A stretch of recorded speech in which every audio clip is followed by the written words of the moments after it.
All right, we should be here. Hello. Hello. Good day, everyone. Good evening. Chandler's just ranting. Don't worry about him. Yes, Chandler is just going mad in the comments section here. Yeah. Don't worry about it. It's totally fine. All right. So, today's plan. There are 52 commanders from the new Fallout series, or from the new Fallout product. And we're going to rate them all on the Zur Scale. If you're not familiar with the Zur Scale, it's our big tier list. It goes from technically 0 to 10, but it's very rare that we get to 0 anymore. So, 1 to 10, 1, dog water.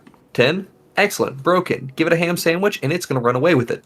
It's so broken, we had to name it after the most broken planeswalker ever. Broko. God, Oko was... Oko was that was a nightmare to play. But before we get into it, Internet, I need you to validate my opinion, and I mean absolutely validate me. Don't debate this whatsoever. I don't want your honest opinion. I want to be heard yes, okay? Yes, man. It's not the first time I'm going to hear yes, man, today. All right? So, you're familiar with the Ichor Slick foils that they did in March of the Machine and Phyrexia All will be one, right?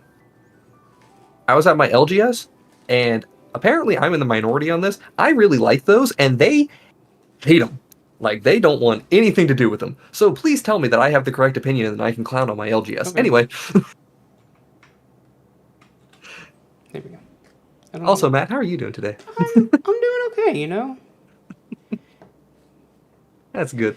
If I can get my phone to balance correctly, like it's supposed to. Oh. Goodness gracious. Oh.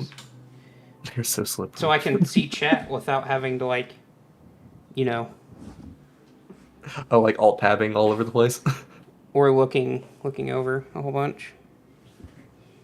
Yeah, I get it. I get it. Good for Phyrexian artifact cards. Agreed.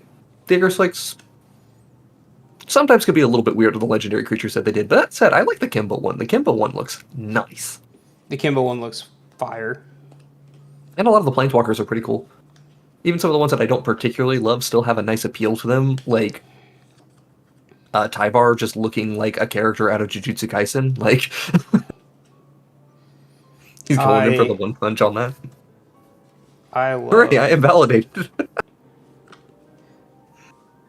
I love that effect. It's really good. Alright. You ready, Matt? Yeah. Alright. First one. Alright, so first one we're getting into, for everyone aware, not all colors were made equal for this set, and boy, did they make a lot of mono white. They made a lot of mono white. We got 7 mono white to go through. Oh boy. So we're going to start. Iradesh the Founder. 2 and a white for a 1/4 legendary creature human soldier with Enlist. If you don't remember what Enlist does, too bad. Whenever a creature you control attacks, if it enlists a creature this to combat, the creature that attacked gains double strike until end of turn. If that creature's power is 4 or greater, draw a card. Enlist is a very weak mechanic because it requires your thing to not be summoning sick. Yeah, it's pretty bad. And there's not very many creatures with Enlist that we like. Yeah, I don't think there's any that we like. Yeah, let's jump over to the EDH rec on this one. 3 decks? Because we're going to be playing such wonderful staples as Coalition Sky Knight, a 4 mana 2/2 flying Enlist creature. Or how about Vanalish Faithbonder, a 1/3 Vigilance Enlist. It's bad. Jason, to say it's bad. Oh, it is rough. It's unfortunately not terrible because, like, it's pretty easy to get to the 4 power requirement on this, and this being 4 toughness at base and in white to protect itself in combat, it's not that hard. Any Fallout fans? Ask Matt. Oh, yeah. We don't want to look at how many hours I have in New Vegas. I'm curious if you do want to check it out, but it's somewhere in the neighborhood of at least 500, if not more. Jesus Christ! I've done a few playthroughs of New Vegas, just a few.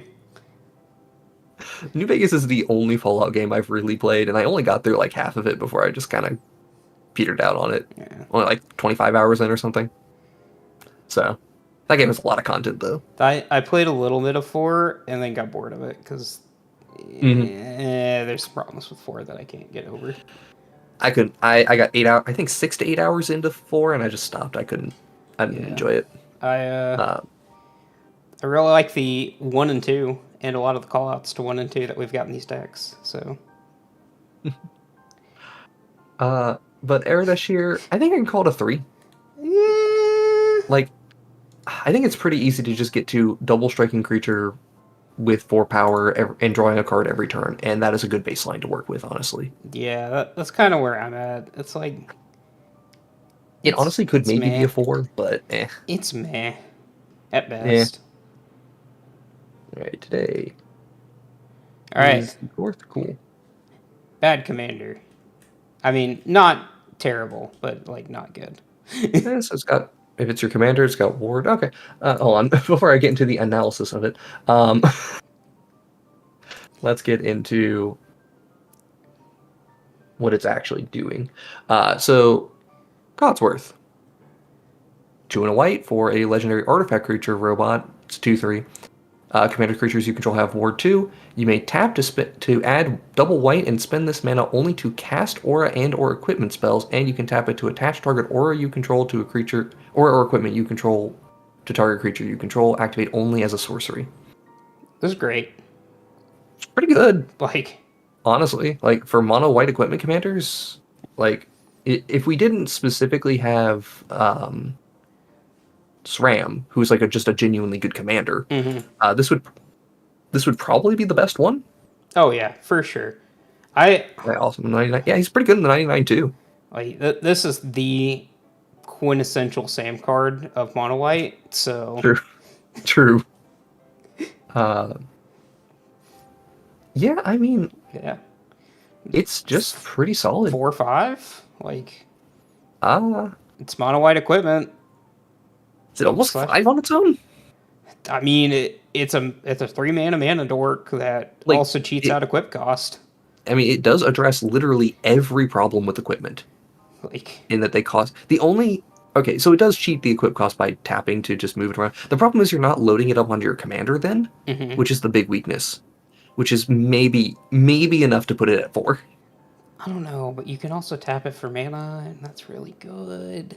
Yeah, the mana can only be spent on equipment spells, which is a restriction. You can't use it for equip costs, which is another weird thing. But again, if you were just going to use it on an equip cost, unless you have 2 things with 1 equip that you would want to Why do, would you do that when I can just tap my commander to show Yeah. I like my Pure Steel Paladin or something? I don't know. I think I'm willing to give it the benefit of the doubt on 5, though. Yeah. It's Like, just good. It's just so... I think the Ward 2 on it is something we're not emphasizing enough either. Oh, hey. Like, Word is broken, guys. There you go. Yeah. Word real good. We've gotten a ton of equipment support recently. We kind of always get equipment support, but we've gotten extra good equipment support recently as well. So... Kind of want him for his Yoshimaru Voltron deck. Interesting. But this is a Yoshi Voltron deck? Yeah, absolutely. I think this is a good spot for it. This is a great spot for it. I think this card finds itself in other places. I think its equipment is bringing up the commander very slightly. Because it's hard to evaluate this one because it's like obviously we're talking about this almost purely from the equipment standpoint, and there may be something to be said of the Enchantress side of things with auras. I kind of like just being able to shuffle around auras as needed. Like that's always been one of the big. It's also giving you the doubling up. Yeah, I think we can just say, I'm feeling much more confident in the 5 now. Just because we were looking at it purely from the equipment standpoint and just thinking, well, it could also just be a generically good auras commander. Because I'm thinking there's only 2 Enchantresses in white, if I recall correctly. Mesa Enchantress and Core Spirit Dancer. But if you get either of those, you're doing great, and auras are not too bad at drawing more cards. I just saw Chandler said it can move Armadillo Cloak 10 out of 10. True. I will say, I do think Codsworth squeaks in at a 5. He's barely a 5, but he's a 5. Yeah, barely a 5, but we get there. All right. Boom. The commander should have vigilance. I mean, if that would help, but That would help out a lot. Here's Commander Sophia. Yeah. all right. I This one's the kind of easy one. This is a 1. Yep. It's bad. Yeah, like Flash kill a creature is not bad. Flash kill a creature, give them a potential card draw. Not very good. And granted, it's legendary permanence, so it hits more than just your opponent's commanders, but that's the main thing you're trying to hit out of them. It's It's just a denying Gaia's their Cradle, commander. and trading a Gaia's Cradle for a junk token's pretty good, but other than that, yeah, it's bad. Right. And you have to build this as mono white flicker to get the most out of it. And also, there's no gotcha because you see it coming. Yeah. So people will just slow down their engines, play around it until you play your commander. And if you're holding up 4 mana, I hope you're playing at instant speed in mono white. Mm-hmm. Mono white flash has not notoriously been the best. It's been pretty bad. All right. Oh, the pilot, so that people are playing this as a stupid vehicles deck too. I was like, why are there so many foxes in here? Like, oh, they're pilots. That's They're why. pilots, Jason. Come on. Yeah, I can't give this too much. I will give it some credit that mono white flicker is not the worst archetype, but it's bad. You can do much better. Man, look at how fast we get to go through all these mono white commanders because 95% of them are not good. Yeah. All right. Overseer Vault 76.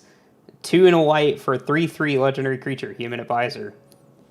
Whenever Overseer of the Vault or another creature with power 3 or less enters the battlefield under your control, put a quest counter on Overseer of Vault 76. At the beginning of combat on your turn, you may remove 3 quest counters from among permanents you control. When you do, put a 1/1 counter on each creature you control, and they gain vigilance until end of turn. That's not hard to trigger. That's not too hard to trigger, and the unfortunate news is this commander has 0 decks on EDH Rec. Alright, so we get to play 1 extra power than Delny, so we're actually just playing a Delny deck. Let's be real here. That's what we're doing. It is very similar to what you're doing, yeah, although Delny's so much better than this. The 1/1 counter on each creature you control and they gain vigilance. That's pretty The Anthem's good. pretty nice, actually. That's actually a relevant Anthem. So And, like, making 2 tokens... I mean, you just play this as a tokens commander where every 3rd token that you make is an Anthem to your board plus vigilance for a turn. Mm-hmm. That's okay. That's like, genuinely, this is fine. It's like a 2, 3, probably 3. I think it's a 3. Yeah, it's good enough. It's okay. 3 to match the power. Yeah, there we go. That's why we actually did it. Alright, Paladin Dance, Steel Maverick. 2 and a white for a 3/3 legendary artifact creature, Synth Knight. He has vigilance and lifelink. Exile Paladin Dance. Each creature you control that's an artifact or human gains indestructible until end of turn. Jason, this is a 2. Firmly agree. I don't even think we really need to discuss it too much, especially because it has 0 decks on EDH Rec. There we go. Love the effect. Love this in the 99 of decks. Not the type of thing I want leading my deck. Buzz Lightyear, 10 out of 10. True. Yeah. It's just mono white humans. And it is pretty much being held up by the human, like, the cards in the deck. It does have a little bit of flexibility with artifact creatures, but it's not a lot of flexibility. Spoiler, he's a synth. See, I was like, oh yeah, that is a synth, huh? Yeah. Neat. Alright. Next one? I am currently getting some of the mono blue stuff because we're almost done with mono white. Mm-hmm. We're moving quick. We're moving very quick. Boom. Sierra, Nuka's biggest fan. Go ahead, Jason. Alright. 3 and a white for a 3/4 legendary creature, human citizen. Whenever one or more creatures you control deal combat damage to a player, put a quest counter on Sierra and create a food token. Whenever you sacrifice a food, target creature you control gets +X until end of turn, where X is the number of quest counters on Sierra. This is an interesting one. Mono white food is not super great. No, it's not. It's so here's the thing for me, right? The immediate comparison is to Apothecary White, which is a commander I'm pretty high on. I gave it like a 6 last time, right? 5 or 6.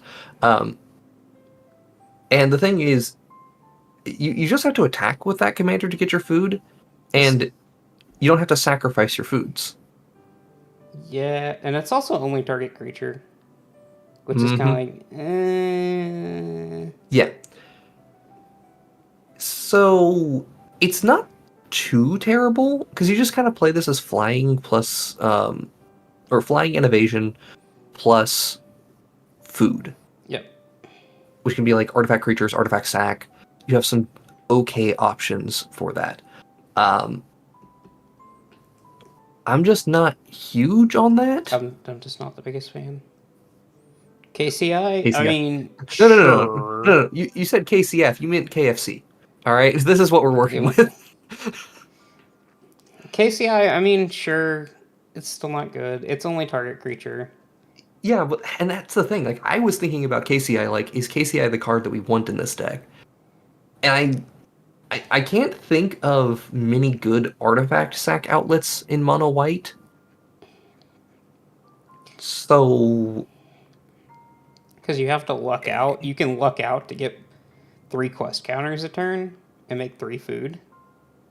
right. And that's the thing. Getting 3 food a turn, like, really ups the pace here.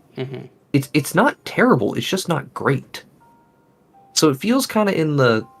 Like, we're trying kind of hard to do something that maybe works well, so it feels 3 to 4 territory for me. I kind of lean towards 3 again. I kind of lean towards 3.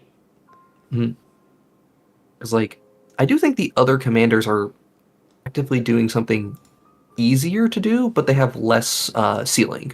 J2, yes, this would be great in that Abzan Precon. Yes. Yeah, very, very good there. But, as should remind, this is for rating them as the commanders of their own decks. Yep. When talking about stuff in the 99, like, sure. Like, Paladin Dance, like, absolutely. I think Paladin Dance is probably one of the best cards here for the 99. I think Paladin Dance goes in pretty, like, a lot of white decks. Probably upwards a lot of them are 3/4. very human-focused, so So it's very, very good there. But Sierra, on the other hand, yeah, I think she's a maybe... Yeah, I'm honestly just thinking about some of the other ones, and coming back to Overseer might actually be a 4. Now that I think about it, because it's just so easy to do what Overseer wants to do. Yeah. So, yeah, I think Overseer gets to be a 4. You are much more limited in what you want to do, but you can do it more easily. And I think that's a good differentiation between Sierra as well. So, are you ready for an actual one? Oh, actual one? Actual factual ones. What do we have here today? Factual ones and Yes Man. Personal Securitron. 2 in a white. Oh, man. For a legendary artifact creature robot. Target opponent gains control of Yes Man Personal Securitron. When they do, you draw 2 cards and put a quest counter on Yes Man. Activate only during your turn. And then when Yes Man leaves the battlefield, its owner creates a tapped 1/1 white soldier creature token for each quest counter on it. Welcome to Mono White Politics. If your commander requires politics to go well, you don't have a great commander. People are not swinging with the free 2/2. Sorry, guys. I mean, people might just pass your commander around to other people and you don't get anything out of it. Yeah. Also, if you didn't hear the foreshadowing of this is not the first time you'll hear Yes Man, there it is. There's the joke. Yo! Huge! Yeah, nah, it's just not very good. White does not easily tutor Homeward Path. That is why. It does have Weathered Wayfarer and has a couple ways to get the Weathered Wayfarer. You can get plain super easily. Yeah. I mean, it's just for perspective here, right? For us to take advantage of our commander, we're talking about tutoring up Homeward Path, which the tutors that we have access to for that are Recruiter of the Guard and Ranger Captain of Eos. And in both cases, if I am not getting Esper Sentinel, I'm getting Wayward Path, or I'm getting Weathered Wayfarer. And just again, for the comparison, right? We're talking about giving up on Esper Sentinel to get Weathered Wayfarer to draw 2 cards a turn with our commander. That's awful. I'd much rather just play the Esper Sentinel. Yeah, 10 out of 10 meme for the lulz, but still fun. I agree. It's a fun commander, but it's not good, and that's the problem. So here's the real question. Is this actually a 0? I don't think it is. There is something you can do. There is a actual strategy that is somewhat reasonable to try to do. It's just, yeah, it feels like a 1 to me. Untap target artifacts draws a ton of cards off of him. I mean, does it? Like, untap target artifact, the problem is you gave your commander to your opponent first. I mean, I guess you can put 1,000 of these on the stack. Because it is just a tap ability. Yeah, but like, how much setup are we getting to do that? Like, we basically had to make infinite number of some junk artifact token to do stuff with Clock of Omens to get to that point. And we probably already win the game anyways, so... Yeah, right. It's like, what is our commander doing? Nothing. To do that? 1. Andy, I have words about Curie. Don't you worry. Oh hey. So. Oh hey, Jason. Speaking of which. Oh hey, it's Curie time. It's Hell Curie. yeah! I'm gonna let Jason do this, guys. Okay. So hey, when we were brewing for, just to let you know, we have a Fallout video coming out like this week. This was one of the decks I considered building for it, and here's the fun thing about this commander. The really, really interesting about this commander is, so Curie Immersion Intelligence is a 2-mana 1/3 legendary creature, or legendary artifact creature robot, and whenever she deals combat damage to a player, draw cards equal to its base power. And then you can pay to exile another non-token artifact you control, and then Curie becomes a copy of that, but it still has the card draw ability. There is some absolute high rolling you can do with Phyrexian Dreadnought, which is hilarious. But really the thing I just want to talk about is, you know, all of those like draft commons we've been getting of turning target creature to have base power 4 or 5? Those are now Ancestral Recalls. Better. Yeah. Quite good. And most of them are instants. So you can still play with cards like Tetsuko or all sorts of different ways of just giving your commander flying to start drawing 4 to 5 cards a turn. Mm-hmm. Yeah, no, sounds good. You've convinced me. I really want to play this deck, but I'm this is minimum a 6. I'm not sure if it's a 7. I think it goes to a 6. Yeah. That's like, all you're getting, Jason. The one thing I will say about this is, obviously this is kind of like a Voltron-y strategy that you're going for here. Fortunately, blue is like the color for 1 mana protection. Yep. It's extremely easy to protect your commander and just keep drawing through your deck and getting dumb things happening. I will be content with a 6 for now, but I'm hoping to play her to get a feeling as to whether or not the deck is actually a 7. It's almost as 5-head as Lady Orca, Jason. Sure. Absolutely. I miss Andy. I've missed him. The build is very narrow. I'll give it that. That's its only restriction here. All right, James. All right, well, James. Oh God. All right, adventures. So we make infinite clues. Yep. Yeah. Go on. And we're a mana dork for 3 mana, 2/4 human scientist. This does nothing, Jason. Mana only to activate abilities is rough. It's so bad. Like, if you thought that the Power Stone, that mana was hard to work with, this is that, but worse. This is way worse. Honestly, 1? is there something to be said of just being able to mass produce a bunch of artifacts that I maybe have to be interested in? I mean, it's clues.deck, obviously, but, like, I mean, the mono blue core is bringing this up. First off, I can say that the power level of this card itself is a 1, but I think it gets bumped up to a 2 just because of the mono blue artifact core. yeah, I think it's just because the support is that good. And that is it. All right. Hey, Jason. Meet Jason. Hey, Jason, how are you? Okay, so Jason Bright, Glowing Prophet, 2 and a blue for a 2/3 legendary creature, Zombie Mutant Advisor. Whenever a zombie or mutant you control dies, if its power was different than its base power, draw a card, and you can pay to sacrifice a creature to put a 1/1 counter on target creature you control. It gains flying until end of turn. Mad, these are pretty hard card types to work with. It's definitely one of those cards that's better in the 99 of decks like Gisangarl. Better. But I think there's a little bit of something here. Maybe enough to get it to a 3.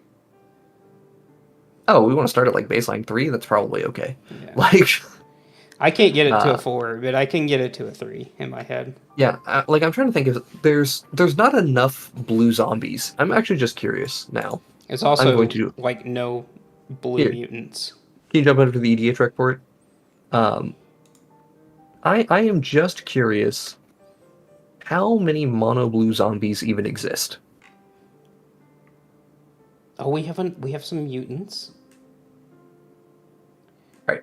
So there is a total of 51 mono blue zombies, which includes such hits as Armored Scob, which is a 1/4 that mills you for 4. That costs 3 mana. You get God Eternal Kefnet. That's a pretty decent one. Okay. So now the other hard part of this deck. How are we getting them to different base power in mono blue? Well, the activated ability helps a fair bit, but that's rough.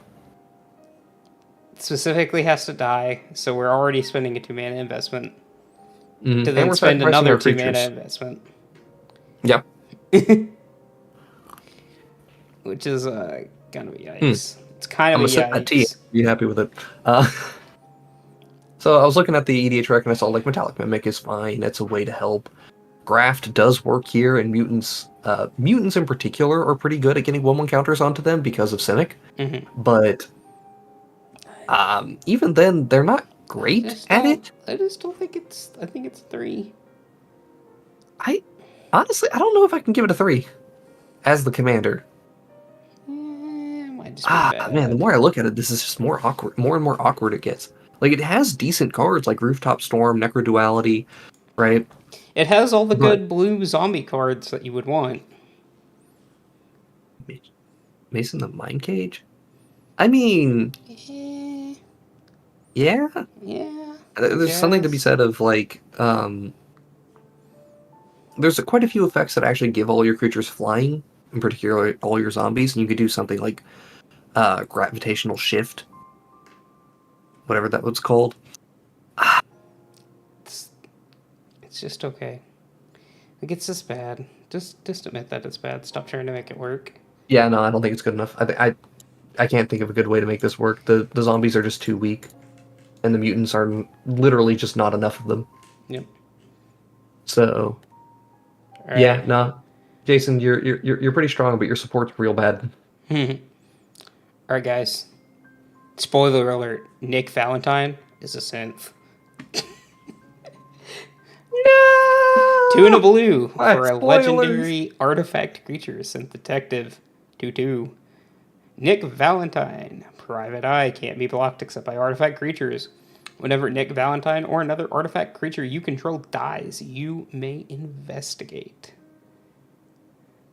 Okay, so we're artifact looping to make clues. We don't have red. Exactly. We don't have red, we don't have black, we don't have white. All 3 of those would really help with the looping side of things. So we get exactly one loop line, and it's KCI. How are we actually looping? I'm actually very curious. How do you win with this?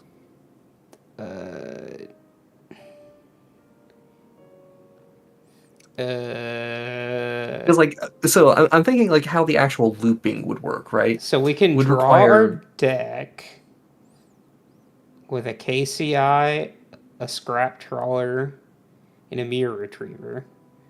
You net 2 clues each time you do the loop. okay. So Okay, that's smarter than what I was thinking about, which was like, okay, we can play like if we have Urza, Emery, and a way to turn Emery into an artifact, plus yeah, a you're whole you're lot of other thinking stuff. about Yeah, this too yeah. No, I'm hard. way overthinking how to get that. Yeah, we just need Okay, the so KCI loop. Don't worry about it. yeah, we just have to do KCI loop. We just have to KCI loop, That's people. all we got. That's all we got.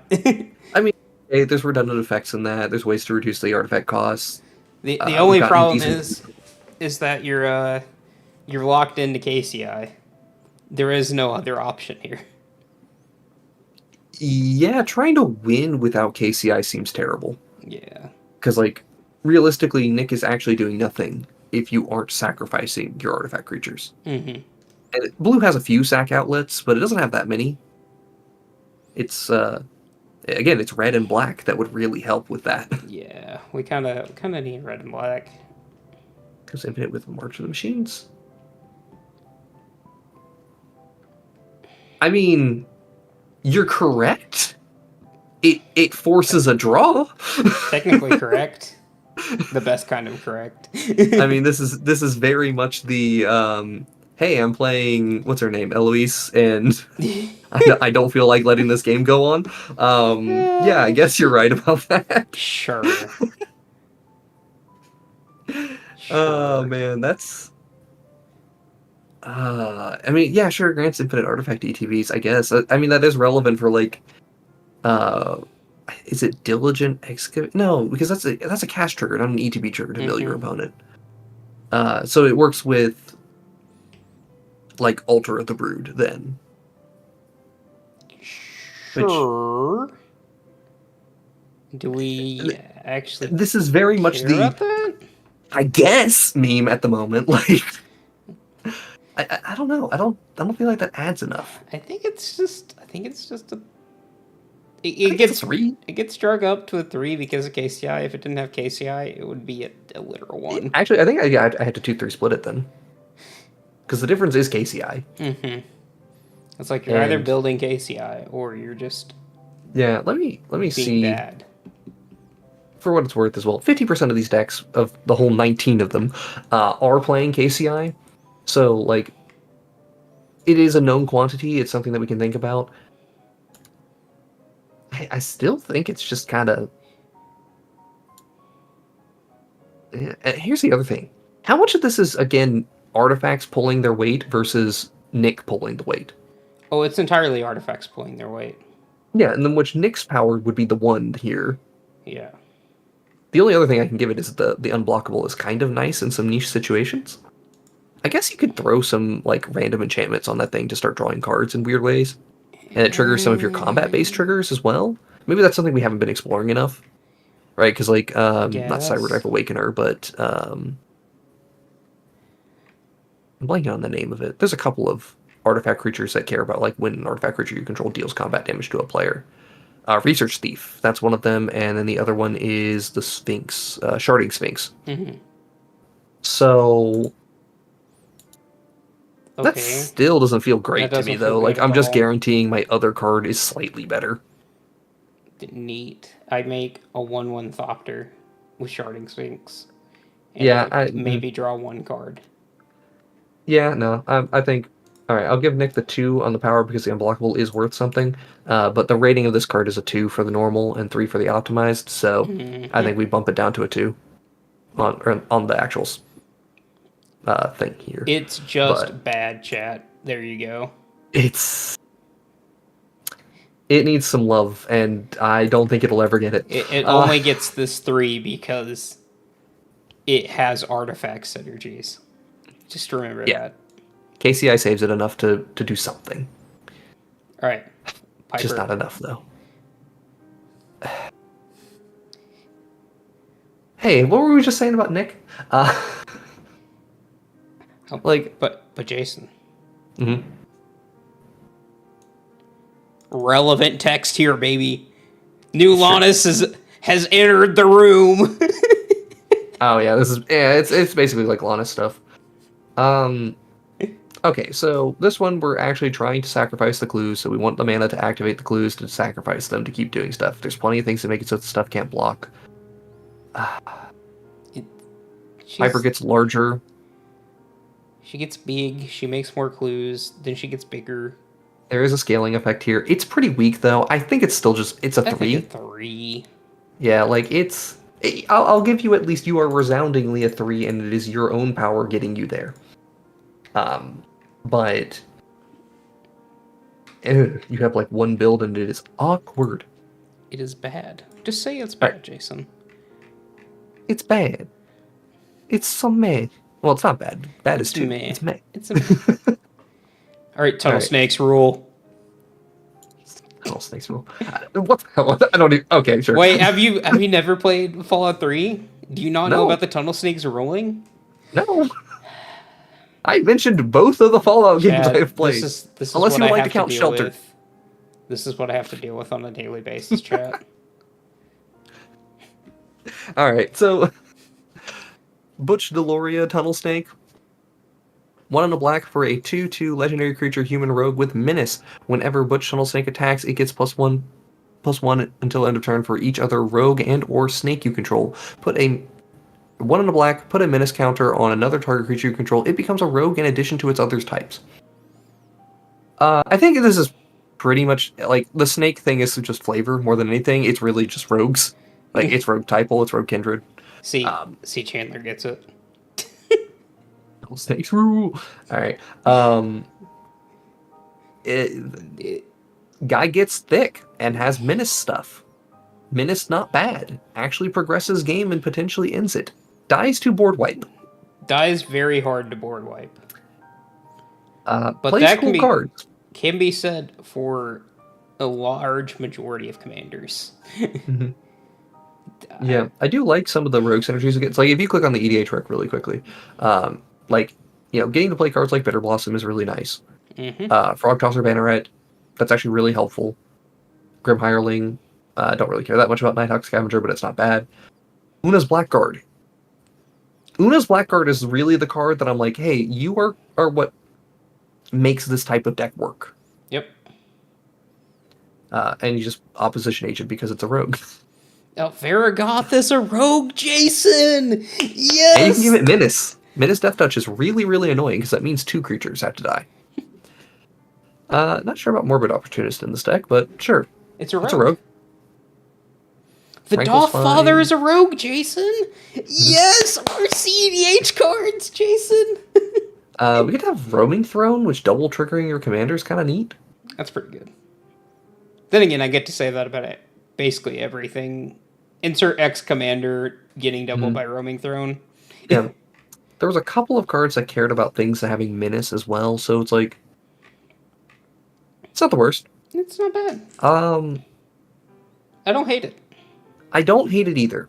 I'm thinking 3, just because rogues are still kind of rough around the edges. Because, like, it's still pretty meh, but it's also a 2-drop commander, which really is something. Like that... A 2-drop with Menace is kind of relevant. 2-drop with Menace, it'll pace up pretty quick. Oh, you're playing Rogue's aggro. It's a thing. Black's not the best aggro color, but it's not the worst aggro color either. I just like... There's enough 1-drops that aren't awful. Being a 1/1 snake with Death Touch. Oh, hell yeah. That sounds like my type of card right there. Thieves Guild Enforcer is probably actually good in this deck, despite the fact that you don't want to mill your opponent that much. Mm-hmm. No, this... Chat, does this make it to a 4? I don't feel like it makes it to a 4, but, like... I think Opinions, please. I think you can go The there. creatures are really mopey. The commander's just good. I think that's like the most relevant part is the commander's just good. Like, Right. The commander's raw power is good, but the decks, like, the support is so low that it's dragging down the number, you know? The mono black core, also, like, the big ramp package doesn't even work great here, so, like, I'm seeing that Crypt Gas going, like, I don't even know if I want a Crypt Gas in this deck. I think I do just for the extort. Maybe. Like, actually kind of want it just for the extort. Do you like black market connections in this deck? That's really good here. Mm-hmm.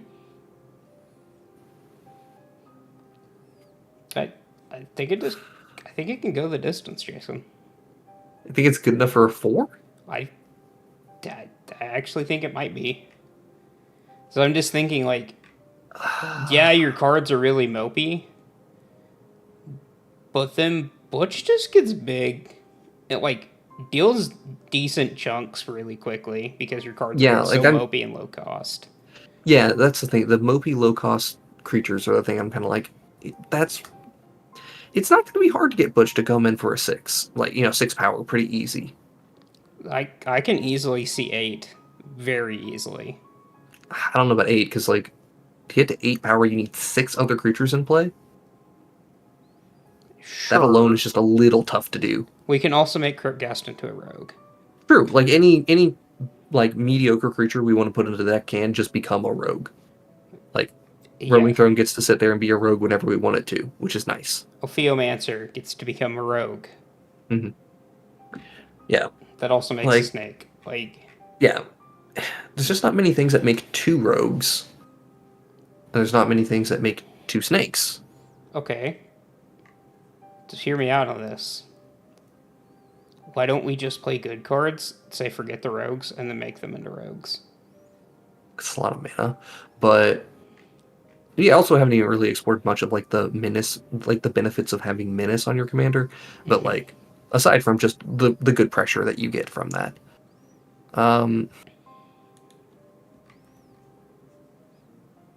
I will give it a doubtful 4.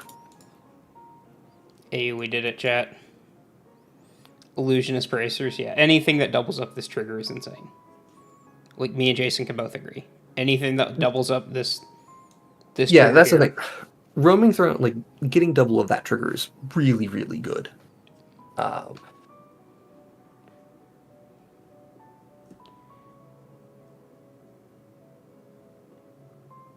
It's just...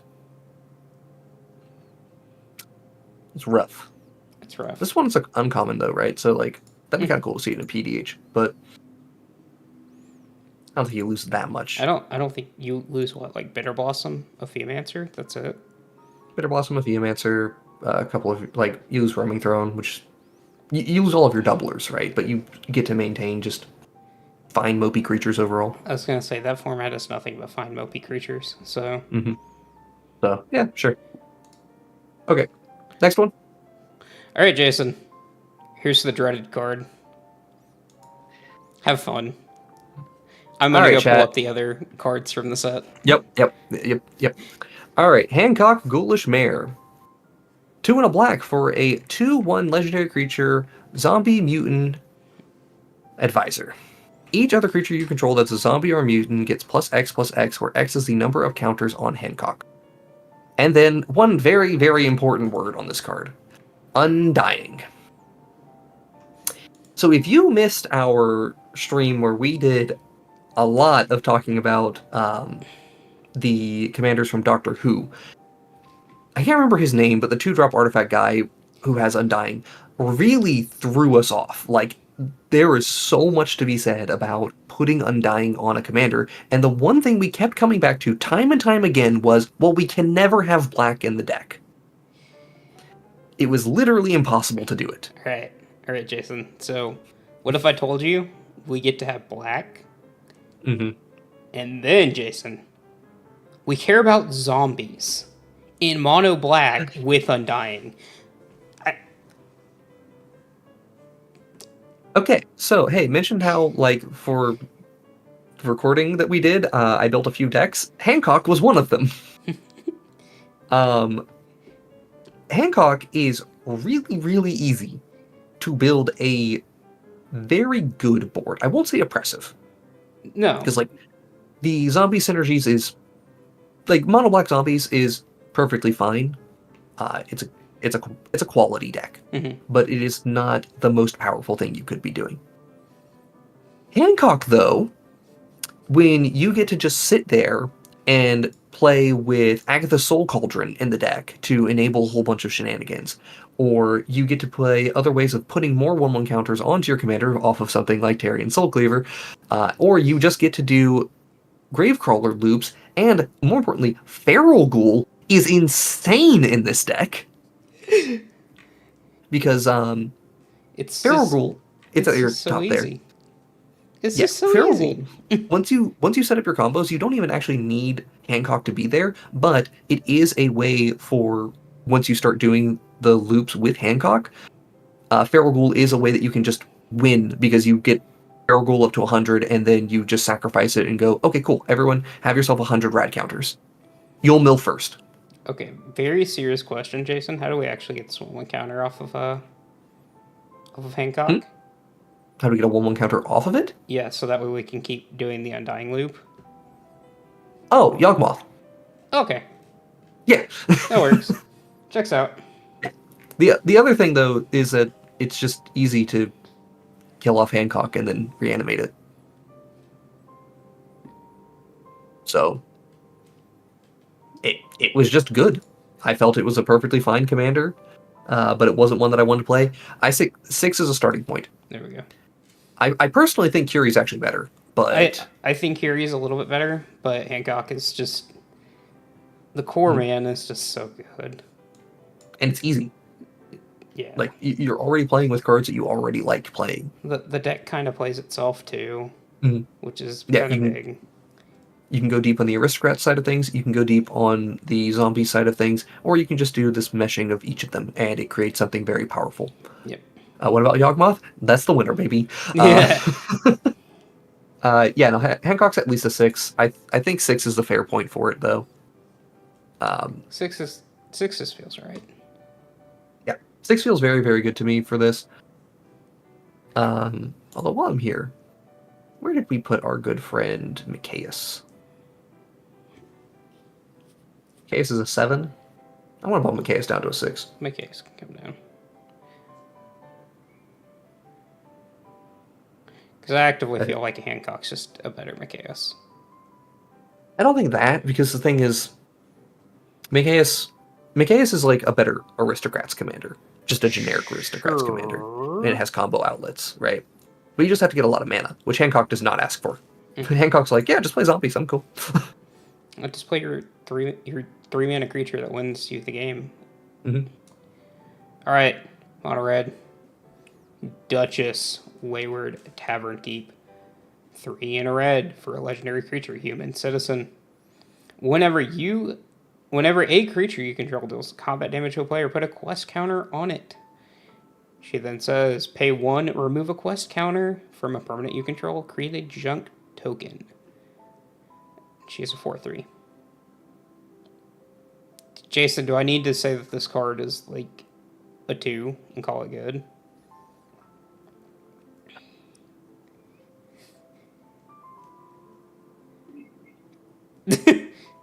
No, that's fine by me. Okay.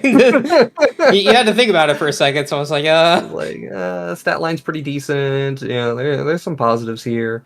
But junk tokens are just bad. I don't think junk tokens are bad. I think it's quest counters are the hard thing. Because, like, so how many quest counters can you actually get on shit? Yeah, and then also I have to pay a mana to impulse draw at sorcery speed. I'm not a fan. Not a fan. It's not the worst, but it's like there's not enough things that support massively stockpiling quest counters. The one thing I do actually like about this card is that when you play the actual like quests for the Goblin Lord or quests for the Pure Flame, whatever, right? Mm-hmm. Those quests, they do continue to gain counters so long as you do the thing, and beyond like the 4 counters that you need or whatever, they stop working. But a couple of them, and particularly the red ones, sacrifice themselves to do their effect. So you're just using them to stockpile quests. Yeah. Okay. It's like, it's just, no, we can do better. Twos feels good here. The support is the big problem, honestly. All right, Ian the Reckless. 1 and a red for a legendary creature, human warrior. Whenever Ian the Reckless attacks, if it's modified, you may have it deal damage equal to its power to you and any target.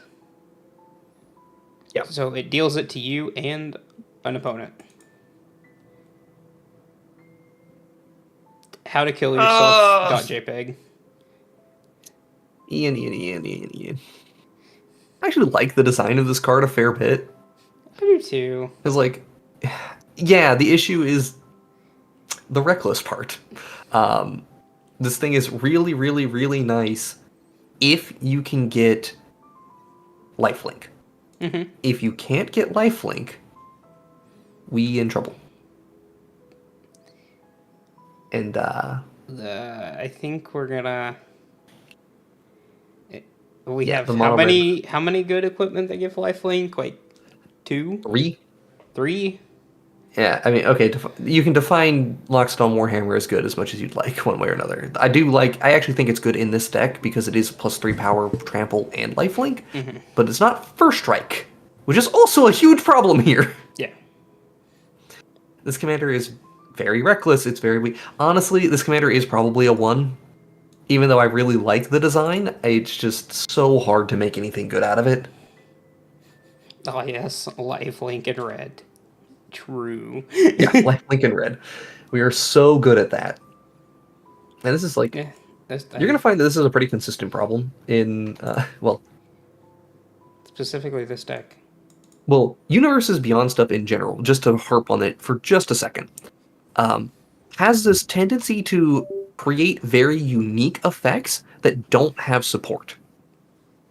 Mm-hmm. So you'll get like 15 cards that are really, really good, clearly powerful. They have a lot of support. They're easy to work with. We'll talk about Caesar in a moment.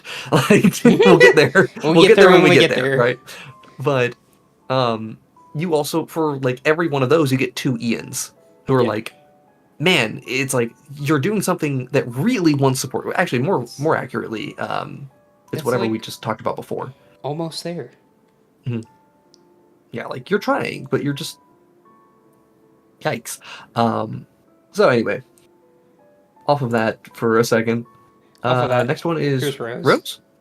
Okay, Rose is weird.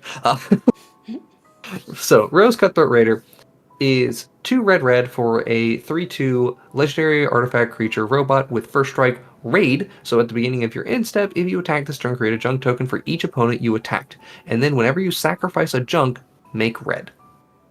That's pretty good.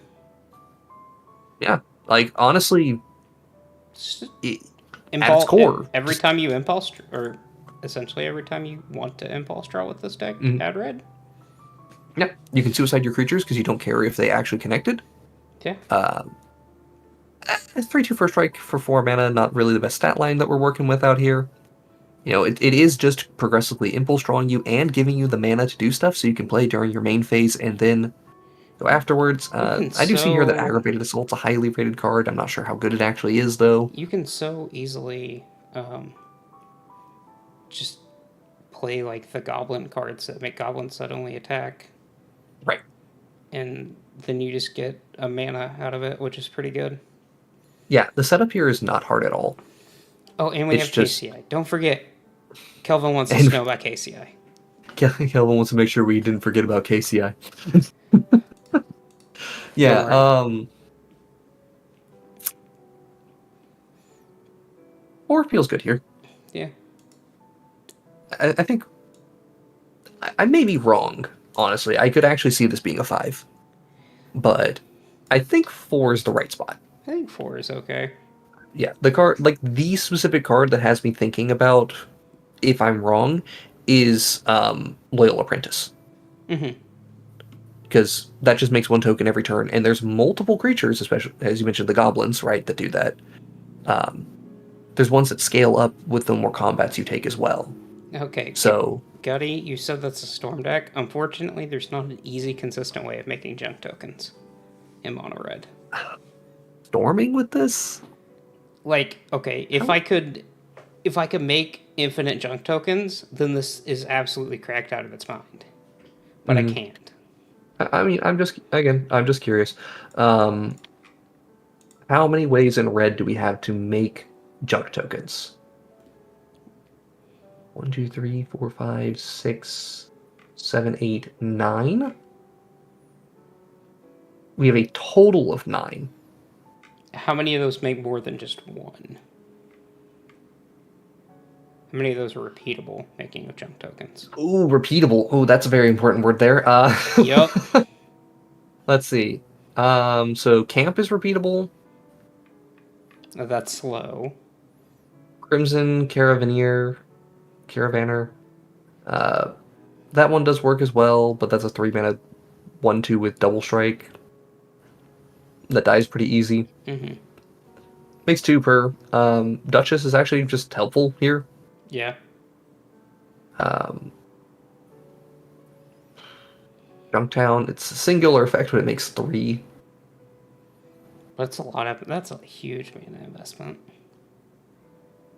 Yeah. Whenever discard one more. Okay, Veronica, which we'll get to in a moment, is another way of semi-consistently doing it. But it's only once per turn. And then we got Rose. And obviously Rose is the best junk producer we have. Yep. Not great. Yeah. Not great. We're in a tight spot because of the support being a problem. That said, generic artifact support in red and generic combat support in red.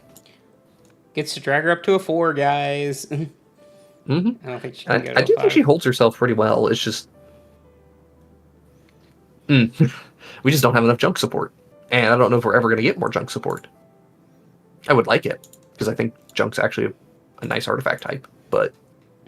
Hey, Jason. It's time for energy.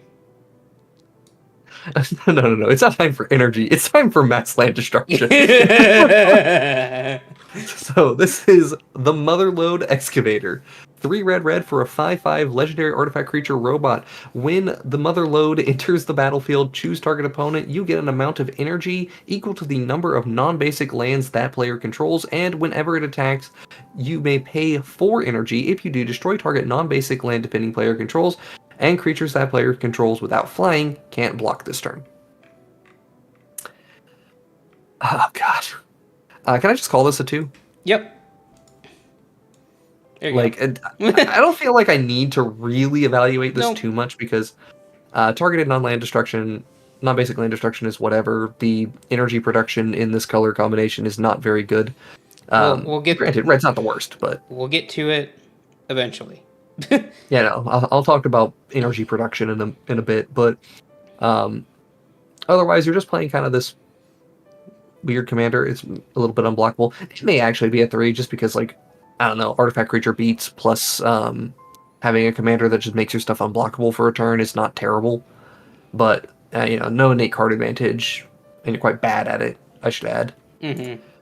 So... Also, no I don't know. Energy production other than when it enters. Yeah, you do get welder, which is helpful. You can weld your commander in and out, but then you got to give haste, which red is not the worst at giving haste. Again, it's like there's enough synergies here that maybe bumps it to a 3. I don't know. It just feels bad. Yeah, It's it's also 5 going to mana. get you hated out for destroying lands. It's also 5 mana. Yeah, it is 5 mana to do this, and it doesn't do its thing immediately. Yeah, I think we can give it a 2 and call it there. I think most people are going to hate it. If you see it, they'll be like, "Hey, that's a novelty," and then their land gets blown up, and they go, "Wait a minute." Kelvin, we don't even need to go back to Kaladesh. We have this nice, small premium set called Modern Horizons 3 that's going to have energy counter synergies in it for specifically Jeskai. So, And I'm here for that. Or Another energy commander. Energy commanders are about to be eating good. So, A lot of loops for one land. If you get multiple attacks, though, you get more lands, etc., etc. There's ways to make this better, but the commander itself is asking for a lot for kind of a little. So, yeah. All right, Okay. Veronica, please read. She punches. She's a 2 in a red for 3/3 legendary creature artifact. Or legendary creature, human artificer rogue. Sorry, not an artifact. That'd be way better. She has Monache. Whenever Veronica attacks, you may discard a card. If you do, draw a card. Whenever you discard one or more non-land cards for the first time each turn, create a junk token. Would I be crazy for saying that this is probably our best mono red commander we've gotten? I agree. I'll immediately say I am leaning more towards a 4 still, but she rummages, she rummages and impulse draws, which is quite good. and makes an artifact. And She's got menace. She's pretty safe attack. And it's not too hard. Also, so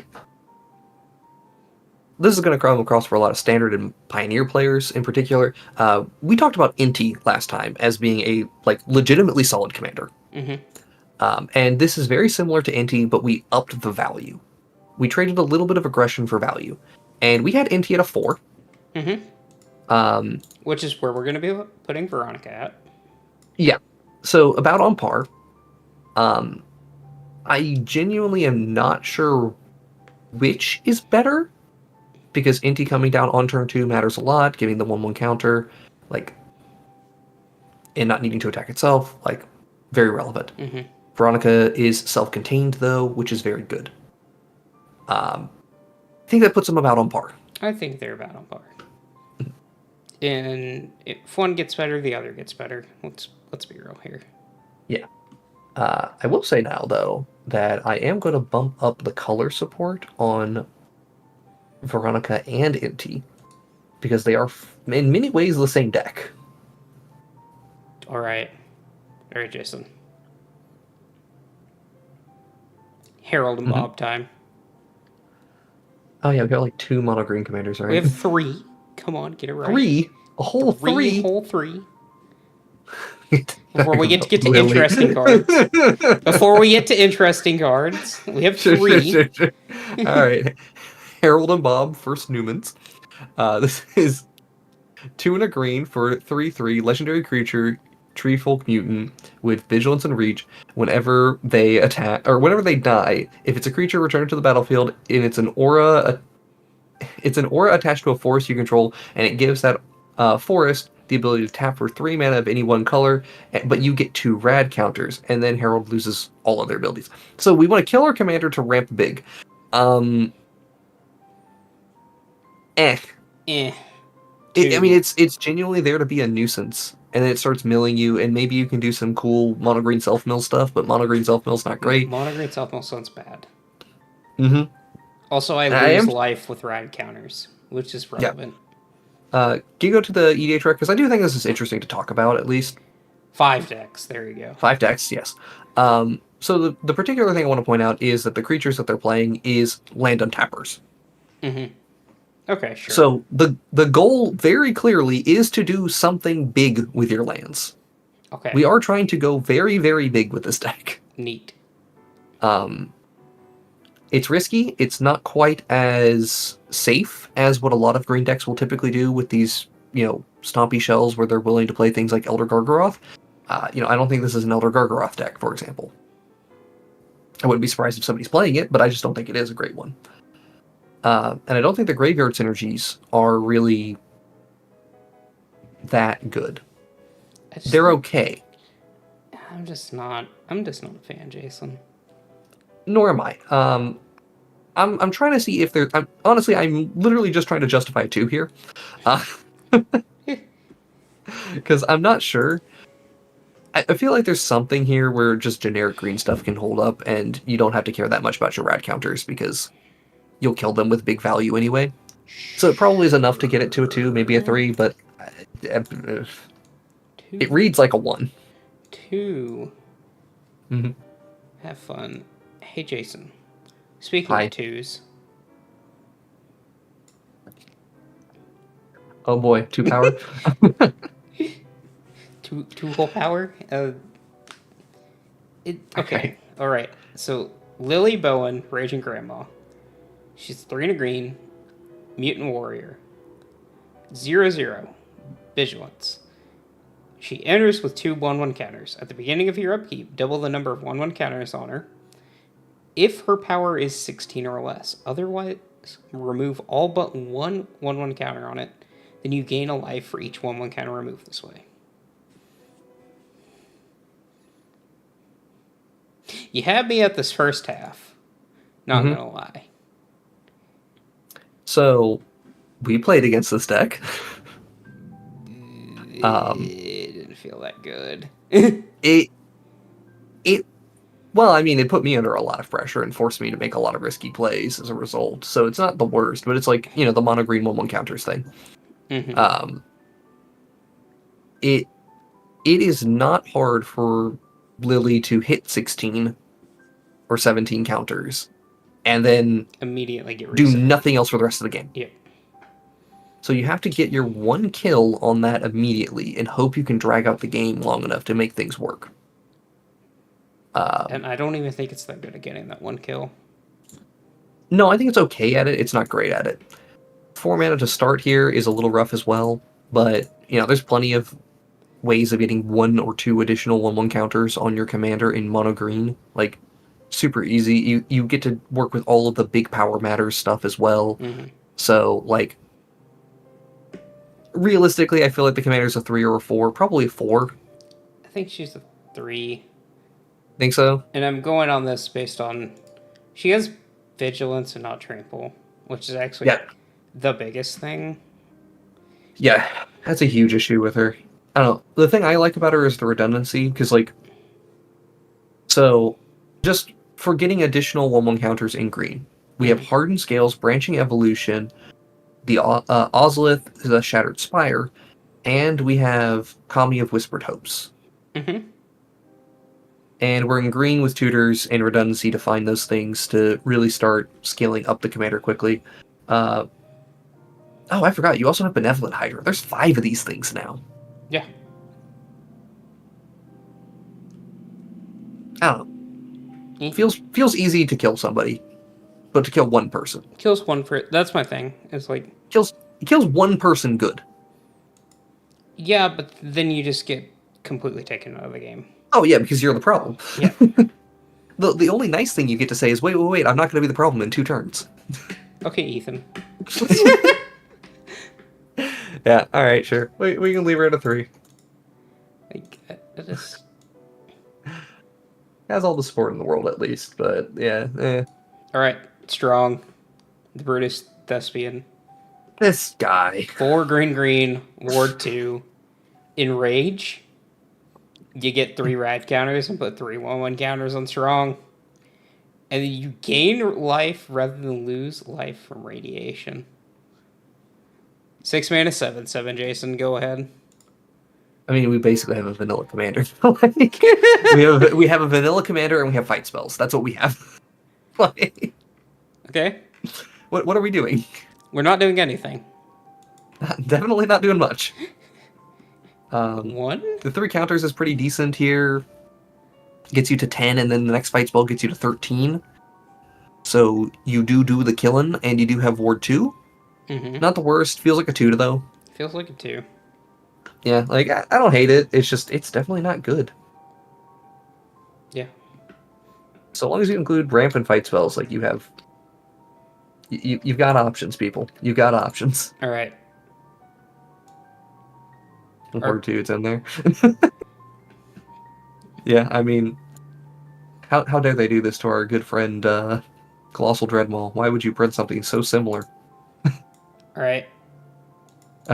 Hey, multicolored stuff! Hooray! Hooray. Too bad our blue-white only has like 3 options, huh? Alright. Arcade Ganon. 2 blue-white for a 2/3 legendary creature human doctor. Tap, draw a card, then discard a card, and put a quest counter on Arcade Ganon. Once during each of your turns, you may cast an artifact or human spell from your graveyard with mana value less than or equal to the number of quest counters on Arcade Ganon. 3s. 3s. I'm sorry, this is just really slow. Like, you are casting that thing not without paying its mana cost. You're just casting it. You're just casting it. So we have a looter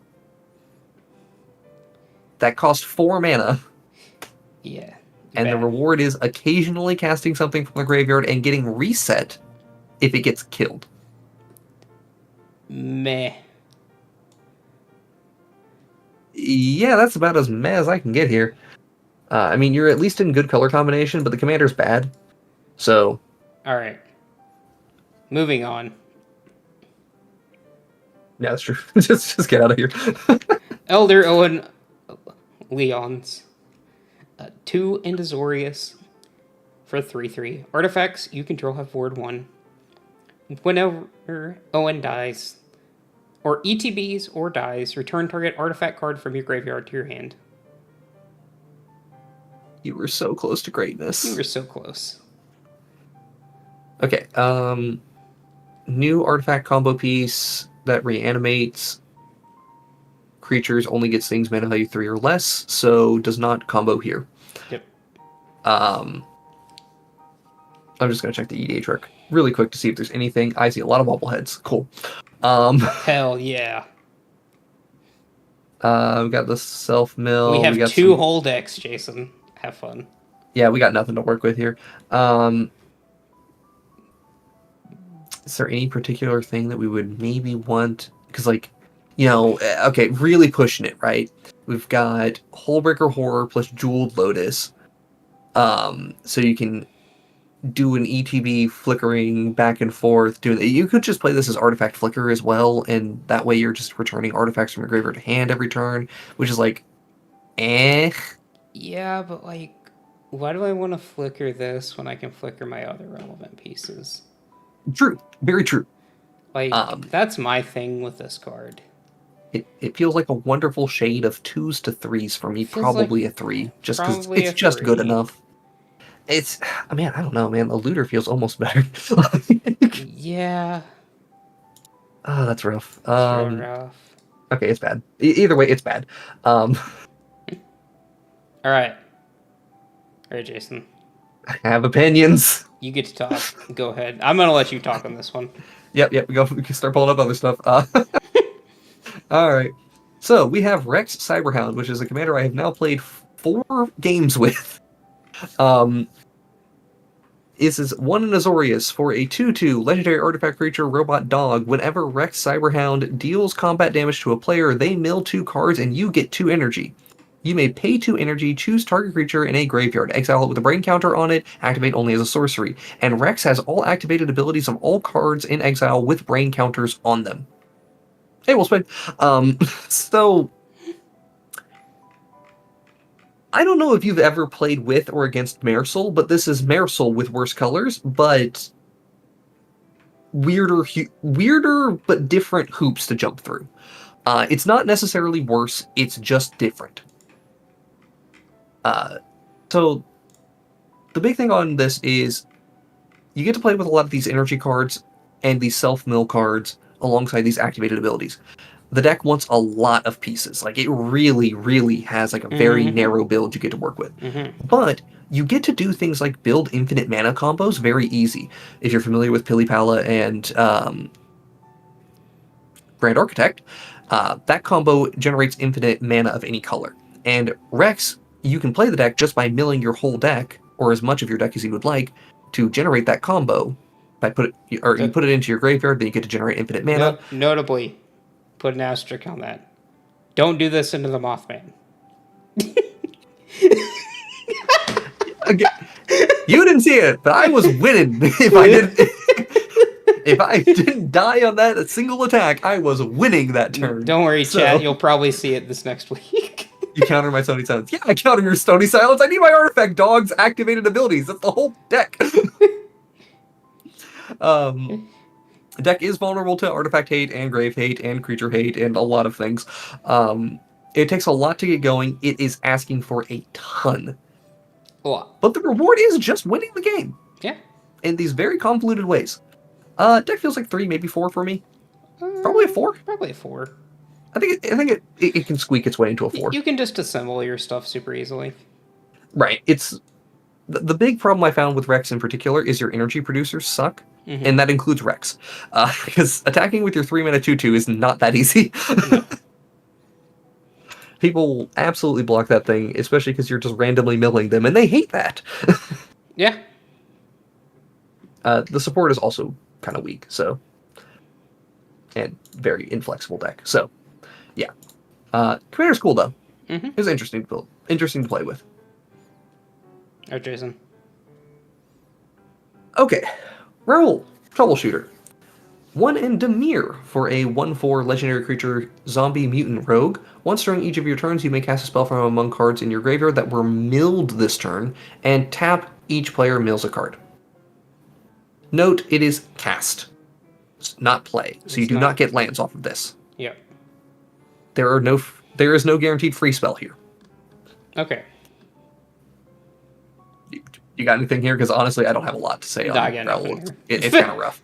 I got nothing here. It's like a 3. It's like a 2 or a 3 kind of rough. I mean, it's basically a looter. I mean, I would put it probably in the 3s just because it's not that bad to like. It's a looter. We are playing blue-black, right? Milling everyone once. Sure. It's okay, and here's the other stupid thing, and this is why we had to talk about it, because, hey, CDH caught on to this commander tapping to mill. Therefore, we can play Isochron Scepter. Oh boy, so, our Demir ISO Rev commander, Jason. It's so good. And unfortunately, 50% of these decks are CDH at the moment, so, like... yeah, just jump over to the EDH rec for a second, because... Stop attempting to play ISO Rev and CDH. Like, the combo's just not good, guys. It really isn't. You need your commander to be not have summoning sickness as well to do your combo, which is what's that, blue-black zombie wizard that has 5 mana? Is it not better than that? Dralnu? Dralnu can set up combos where you just end up untapping Dralnu to go infinite. So like Dralnu has things it's really risky. Dralnu is not great either because of the whole if it takes damage, you lose that many permanents. So, I don't recommend playing Dralnu, and also I'm just going to check in and reevaluate here. So, we have Dralnu at, a 5/8 on Zur Scale, which we can jump that down a fair bit, because it is just that risky. I'm probably going to drop it down to a 3, honestly. Yep. Because the risk is so high, but legitimately, it does just combo and win. And it's pretty easy to do it. Raoul, on the other hand, not as much. I didn't realize the One Ring now has a salt score. Beautiful. Excellent. Oh, it does? What is its salt score? 2.21. That seems low. Yeah. Yeah, All right. Oh, well, never mind. Thassa's Oracle's a 2.7, so never mind. That's a decent salt score. It's decent enough to actually see it.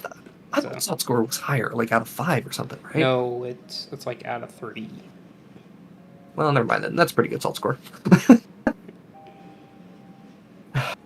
Days since Isorector released command for Zur streams. I have no idea how to program bots for this, so... Yeah, I mean... that would be a nice one to have. It's about once a month now, so... Yeah. I mean, we're getting 2 to 3 a year, just genuinely. Yeah. Okay, do we... Executive decision here, because typically we would consider CEDH at this point, but because of deck sample size, is it so small that we just don't even think about that and just think from casual? Yes. Okay then, cool. I think 3 is a fine spot for it. Alright. Cool. It's got some support. Hey, Jason. Mm-hmm. I heard you like cereal. Eat your Kellogg's. Kellogg, Dangerous Mind. 1 in Raktos for a 3/2 legendary creature human mercenary. Kellogg has first strike and haste. Whenever Kellogg attacks, create a treasure token. Sacrifice 5 treasures, gain control of target creature for as long as you control Kellogg. Activate only as a sorcery. You're very lucky I'm not next to you. I had to, and you know it. Yeah, you're right, but... anyway. Squander's okay. He's fine. It's honestly, just 3 mana first striking, hasting commander that attacks and makes a treasure. I don't really care about the gaining control of a creature thing, because my 2 power commanders probably not, or 2 toughness commanders probably not living too long. But is just a very clearly Raktos treasures commander, and Raktos has a lot of support for treasures. Yeah. Like, I would say that the support on this commander is a 10 out of 10, so that's pretty easy for me to say. I think this commander is not that strong, though. Like, the commander itself is a 3, but I think the deck is a 4. Yeah, it gets pulled up by Raktos treasures. Yeah. Yeah. And I could maybe even make an argument for a 5 on that one, but honestly... I think it's a 4. Yeah. Yeah, it's... Legendary Storm with more colors. Yep. Well, see, Lannery also just kills people. So, like... Like, okay, well, I guess what's up here? Captain Lannery Storm, what would we put you at? 3s? Yeah, that feels about right for me. Yep. I'm going to bump up your flexibility and color support, though. So, hey, thank you for helping me reevaluate that. Yeah, I'll leave it at that. I don't really have much more to say on Kellogg. There's a lot of treasure stuff. Caesar's Ace. Yeah, what is this? Legis Lanius? Yep. Caesar's Ace. This is 2 in Raktos for a 2/2 legendary creature human soldier with Decimate. When it enters the battlefield, each opponent sacrifices a 10th of the creatures they control rounded up. So 1. Whoa. And whenever an opponent sacrifices a creature, but a 1/1 counter on Legate Lanius.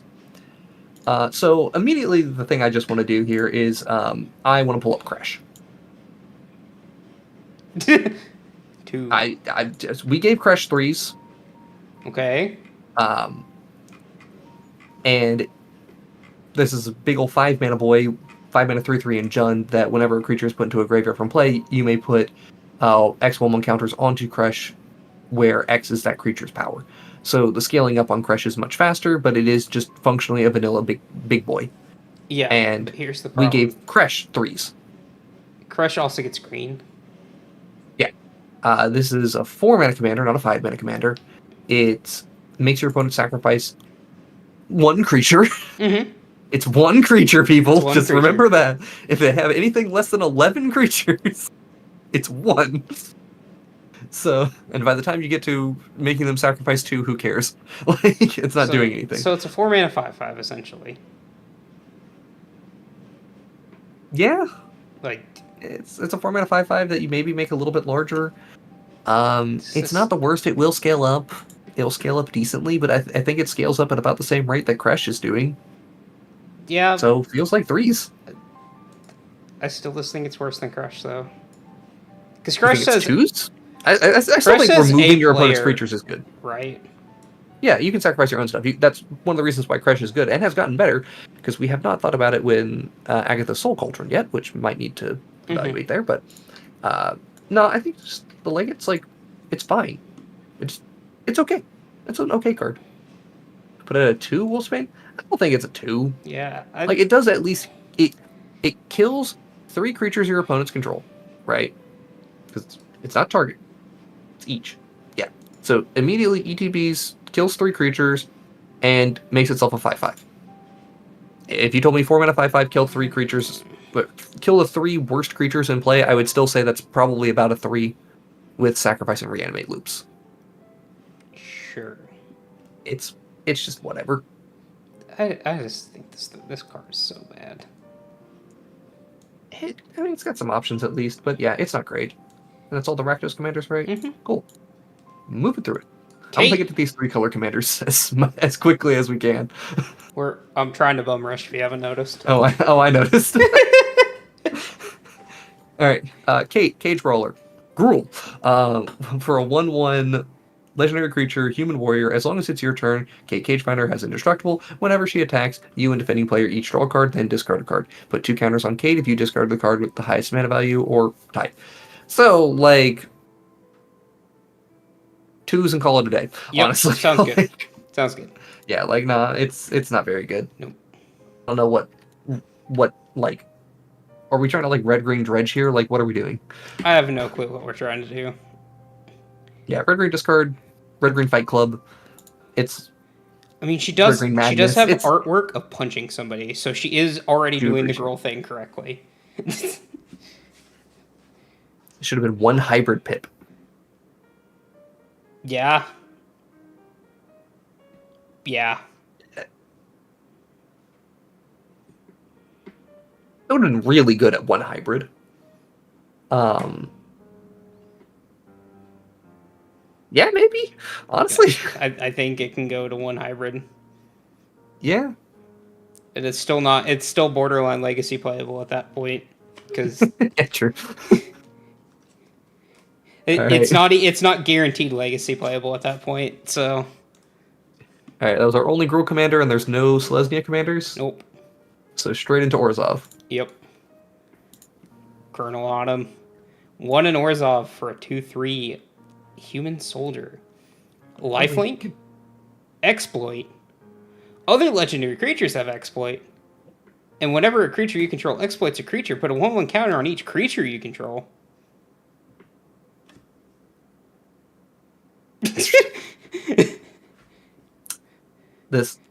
This makes the SmoothBrain churn. I like Rotodropic. Rotodropic's a cool commander. I do think Rotodropic is still better than this, but it's very, very interesting how you can potentially build this. Yeah. I mean, just legendary creatures having basically enter the battlefield, sacrifice a creature, put a 1/1 counter on each creature you control. We get tokens. We get plenty of legendary creatures. We're in good colors for it. We get cheap legendary creatures as well because we're in white and black, which has both of those. Stuff we don't mind sacrificing, pretty easy. All around, this feels like, and this is kind of a gut feeling view of it. This feels like 4/5, probably 5. I'm gonna go 5. I'm not 100% on it because I do think there's clunkiness here. There's clunkiness here, but at the end of the day, we are playing Orzhov Aristocrats. We're playing Orzhov Aristocrats with, like, one of the major problems of Orzhov Aristocrats is not having a sacrifice outlet that's very convenient. This is a very convenient sacrifice outlet. So... Yeah. V over here with the, I'm going to exploit it to itself so many times. It's like, that's true. You can just sacrifice it to give all your creatures +1/+1, which isn't a great rate. Probably wouldn't be true here, but it leads to a 5. Yeah. Yep. Well, Spain, I agree. I saw your 4 earlier, but yeah, it is this is a speculative 5. Mm-hmm. So this is we have 10 whole decks. Yeah. I've played enough various black-white X decks and black-white aristocrat decks to know what we're potentially getting into here. And I think it ekes itself into that 5 slot. Also, I see here that we have green out of 5, and I want to bump it to a 6. Cool. No complaints. Woo! Elder Arthur Maxon. 1 in Orzhov for a 4/2 human knight. Creature tokens have training. Sacrifice another creature. Elder Maxon gains indestructible until end of turn. Hey, Jason, remember what we talked about with Orzhov not having free sacrifice outlets? And why we gave Bartolome such a high a high rating? Mm-hmm.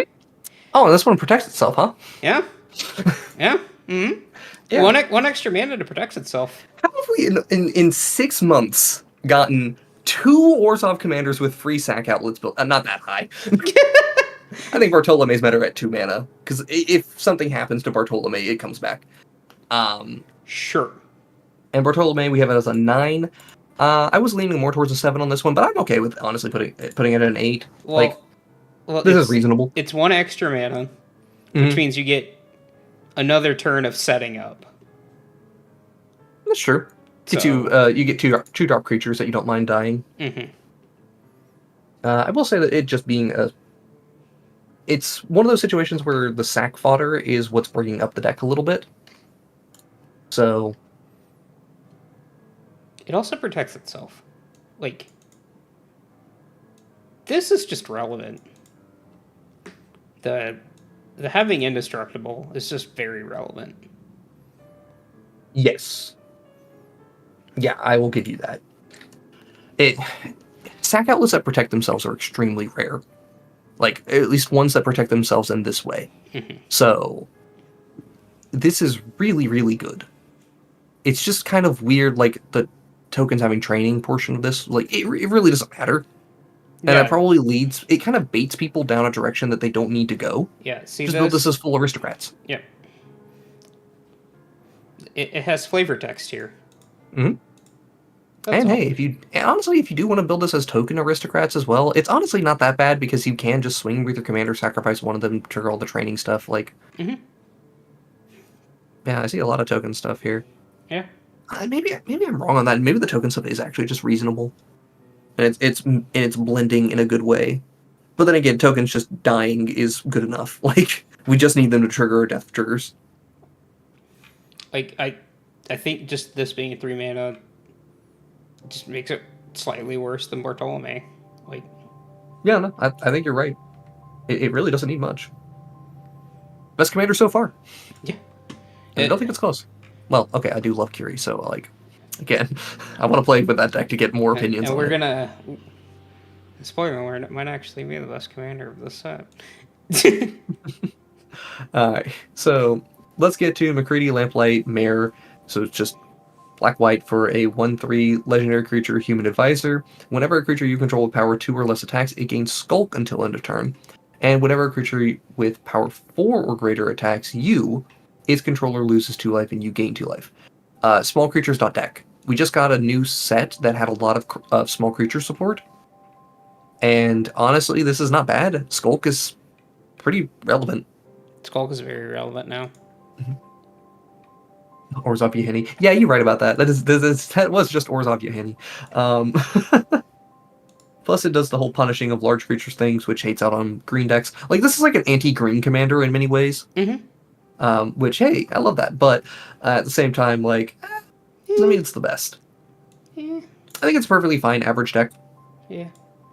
I do think that just small creatures deck is reasonable to do specifically in Orzhov or in Azorius. If you are outside of those two color combinations, like if you told me, hey, I want to play Boros small creatures, I'm like, I need your small creatures to do more. I can probably play in Selesnya too. Selesnya small creatures, like they want to scale up so much. Selesnya really wants to be antheming and doing stuff with that, so I don't know. I'm iffy on that. McCready is what kind of makes this deck good as well. I think the support bumps up McCready. The support is just there. Like, it's a 10 out of 10 on support. Alright. There's plenty of attacking effects as well that are just good value. Alright, Jason, here's one. You ready for it? Yeah, go for it. Boom. Yeah, there's two Izzet commanders, but fucking Red Death, man. Red Death, it's just blue and a red for 1/3 legendary creature. Crab! Mutant. Crab. Tap, go target creature an opponent controls. That player draws a card and you add red. This commander is a 1 or a 0. Like, it's just fun. I think it might actually be a 0. It gives them a card, it goads things. Oh boy, Freedom Reel, we love that. Yeah, actual factual goad support is still not high enough for me to like this, even though this is one of the cheapest goad effects we have. And you can do it at instant speed, which is nice, but you burn off the red mana as well, so it's whatever. It's a mana dork, though. It is a mana dork. Let's say it has to be a creature an opponent controls as well. That's the annoying part. Yeah. Goad target creature you control, just tap and, well, then you would just draw a card as well, which would be stupid. So yeah, no, this I'm gonna give it the 1. I'm gonna give it the 1. I don't think it's quite giving you the 0, but boy. Oof, it's bad. All right, Jason. Good card alert. Oh boy, good cards. We love those. Hey, Sean. Hi, Sean. Are you Sean of the Dead? No. All right, Sean, Father of Sense. 3 and blue-red for a 3/4 legendary creature, human scientist. Whenever you attack, you may create a copy, or a tapped and attacking token that's a copy of target attacking legendary creature you control other than Sean, except for it's not legendary and it's a synth artifact in addition to its other types. And when Sean leaves, exile all synth tokens you control with it. So attack with other legendary creatures. Don't put Sean into combat. Let him sit back on the back lines doing things while you have legendary creatures doing your bidding, and you get a whole bunch of creature token art, like, stuff. You only get one creature, one token each time, though. Okay. Still solid. Pretty So good. Like 5 or 6. Like 5. I think 5's pretty good for it. It's a pretty solid commander. Just think he's neat. Turns out, doubling up on even one creature is just kind of good enough. Yeah, and it's just generic artifact support as well. And again, like, you don't have to go super deep. Like, there's so many legendary creatures that you would be willing to copy. Like, it's not hard. Like this one. I'm a big fan of the Karlak copy. Like that one. I'm a huge fan of the Karlak copy. Like this one. Oh, yeah, I do agree. Oh, yeah. that whole thing right there, minus the, like, Saheeli. Let's just copy all of these. Yeah. It's good. Yeah. Yeah. I don't have too much to say on it beyond that. And it's also pretty flexible because you just have to have a few legendary creatures that want to go punchy. Mm-hmm. All right. Cool. Golgari. Our one and only. Agent Frank Horrigan. 5 and green-black for an 8/6 legendary creature mutant warrior.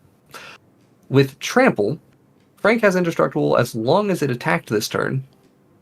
And whenever Frank enters or attacks, proliferate twice. Okay, we got 1/1 counter stuff we can do. We got poison stuff we can do. We got rad counter stuff we can do. Okay. We got energy stuff we can do. All right. Have you considered 7 mana for this commander? I have considered 7 mana for this commander. That do be the rough part.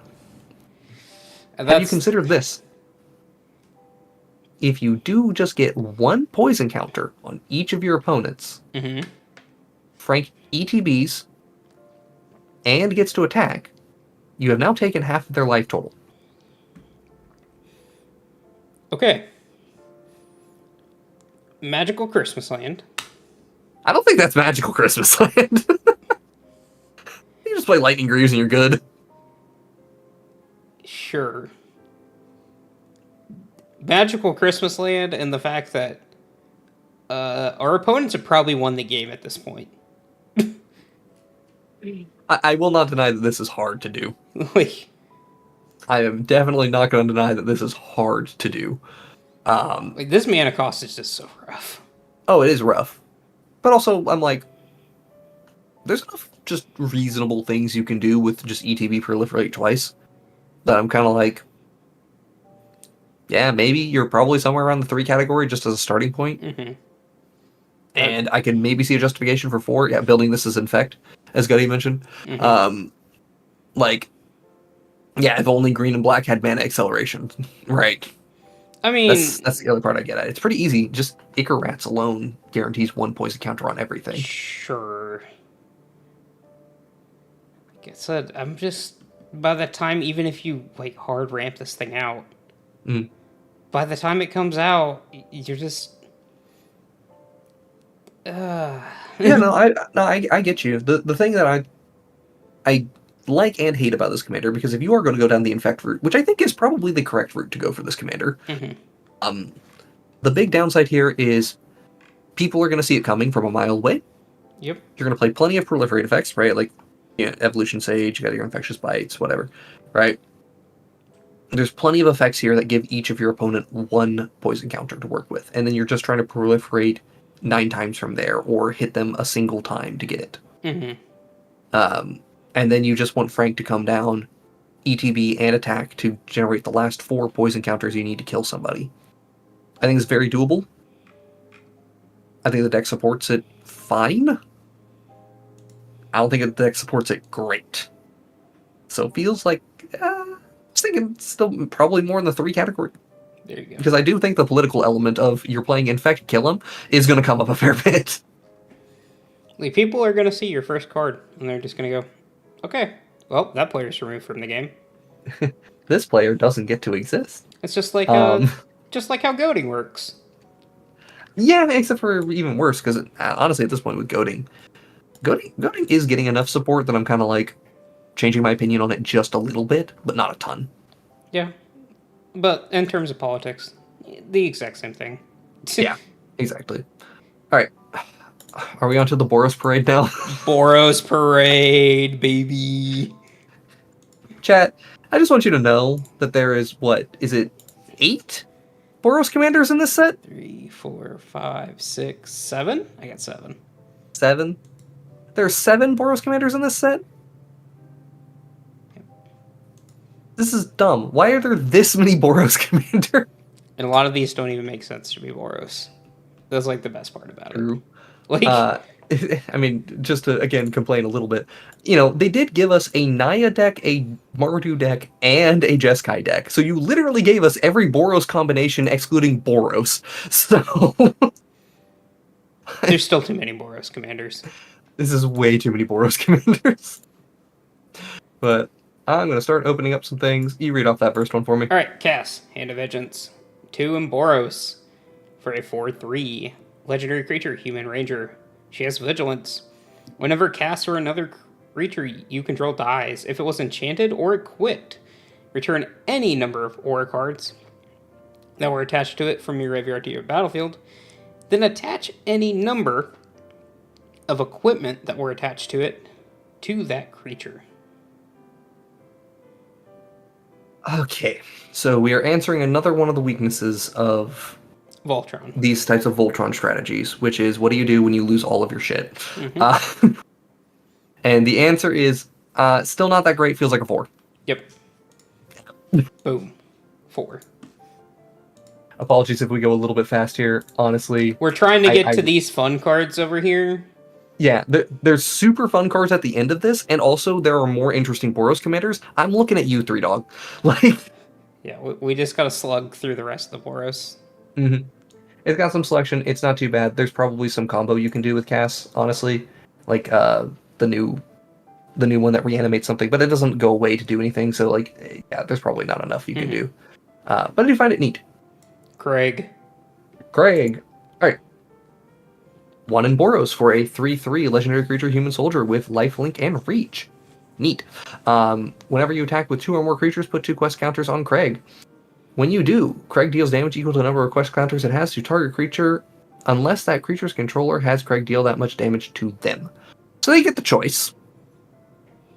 But you only need to attack with 2 creatures to get 2 quest counters, and it starts scaling up from there.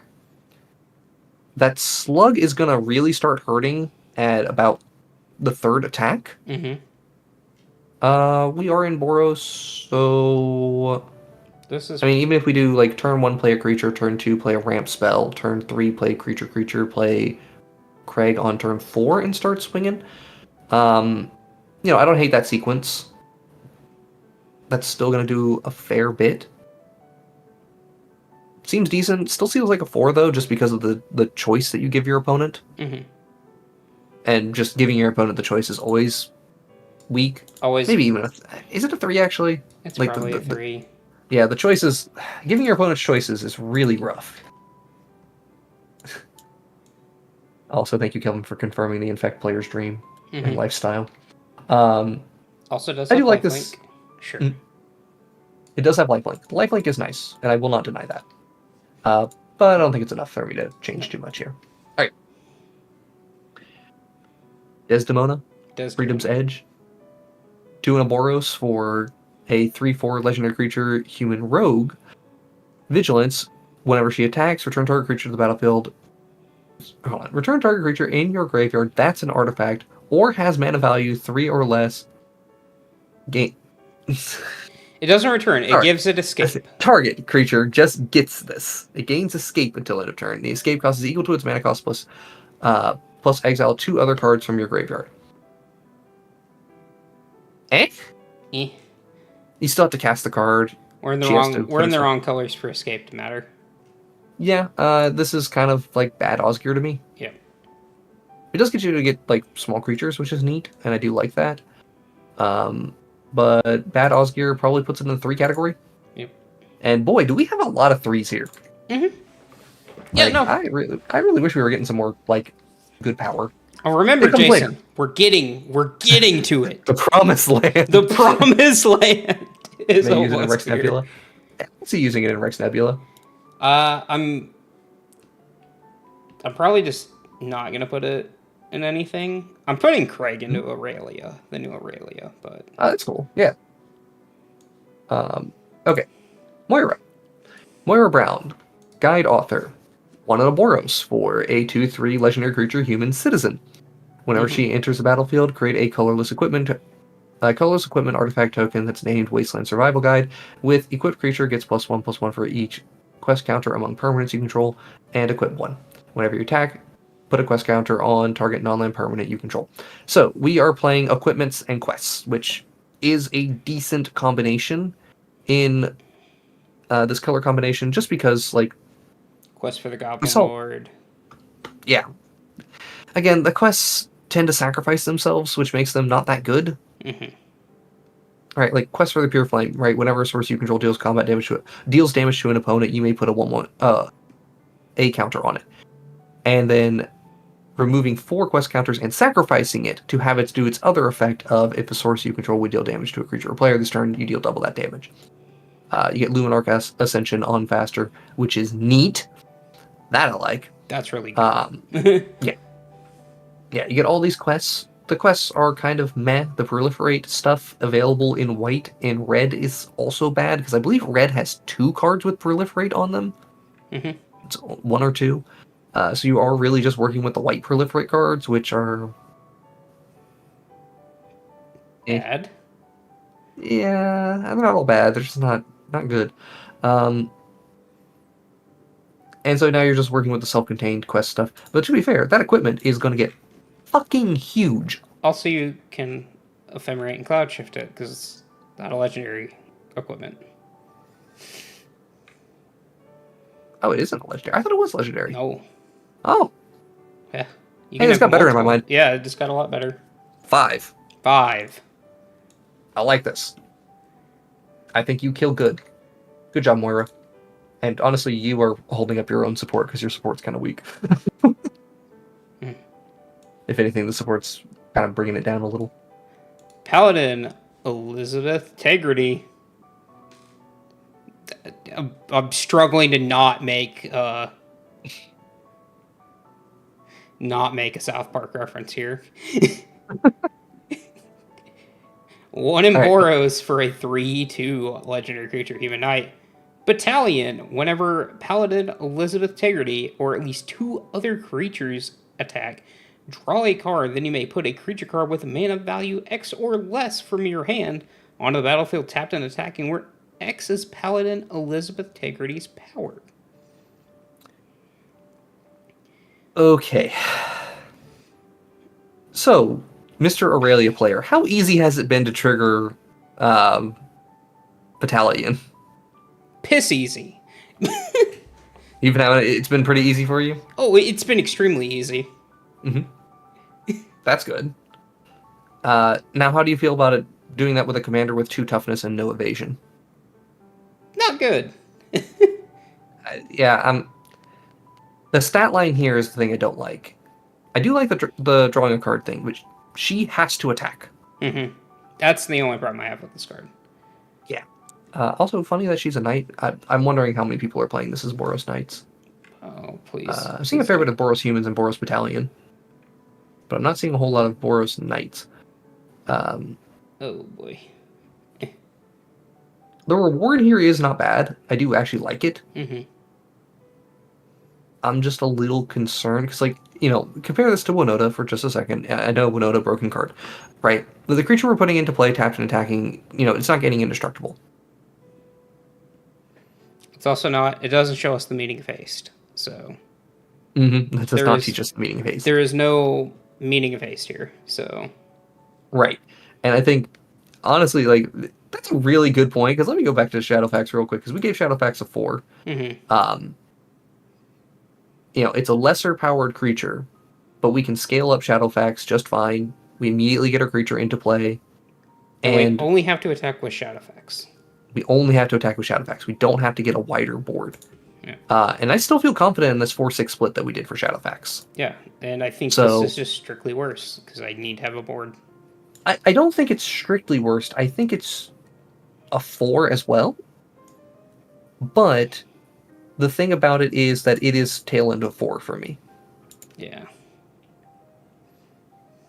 And I don't think it gets that much better because you're not like cheating in a combo or something. It's if it didn't draw a card, then I would be like, yeah, it's just worse than Shadowfax. Even though Shadowfax costs more mana, Shadowfax is this uncommon commander that's a horse that gets to go buck wild when it wants to. Whereas Elizabeth has to sit there and really think about when can you actually go in for the attack. Yep. But at least the support's very good. So I'll give her that credit. Alright. Now we have Sentinel, Sarah, Leons? I don't know. Hey, look, it's 3 and a Boros for a 4/4 legendary creature, human knight with haste. It's really crazy how once we get to 5 mana in Boros, we really start getting haste, huh? Man, if only we could, have that sooner. As long as an artifact entered the battlefield under your control this turn, creatures you control get +2/+2. Okay.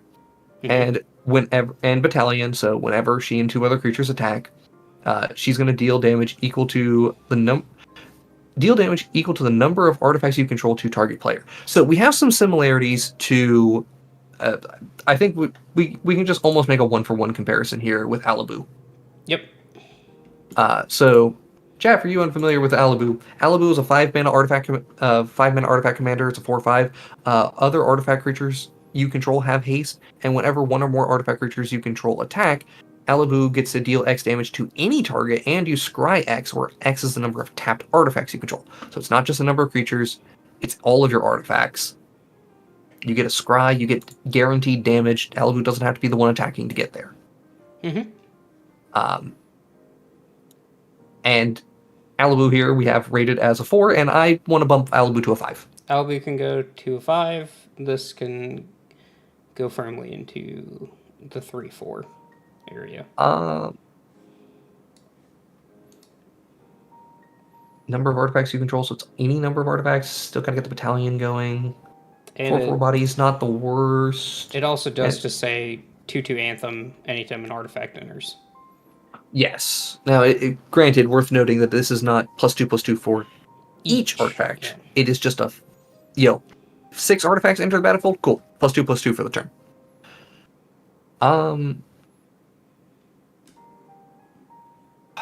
That's really not bad though.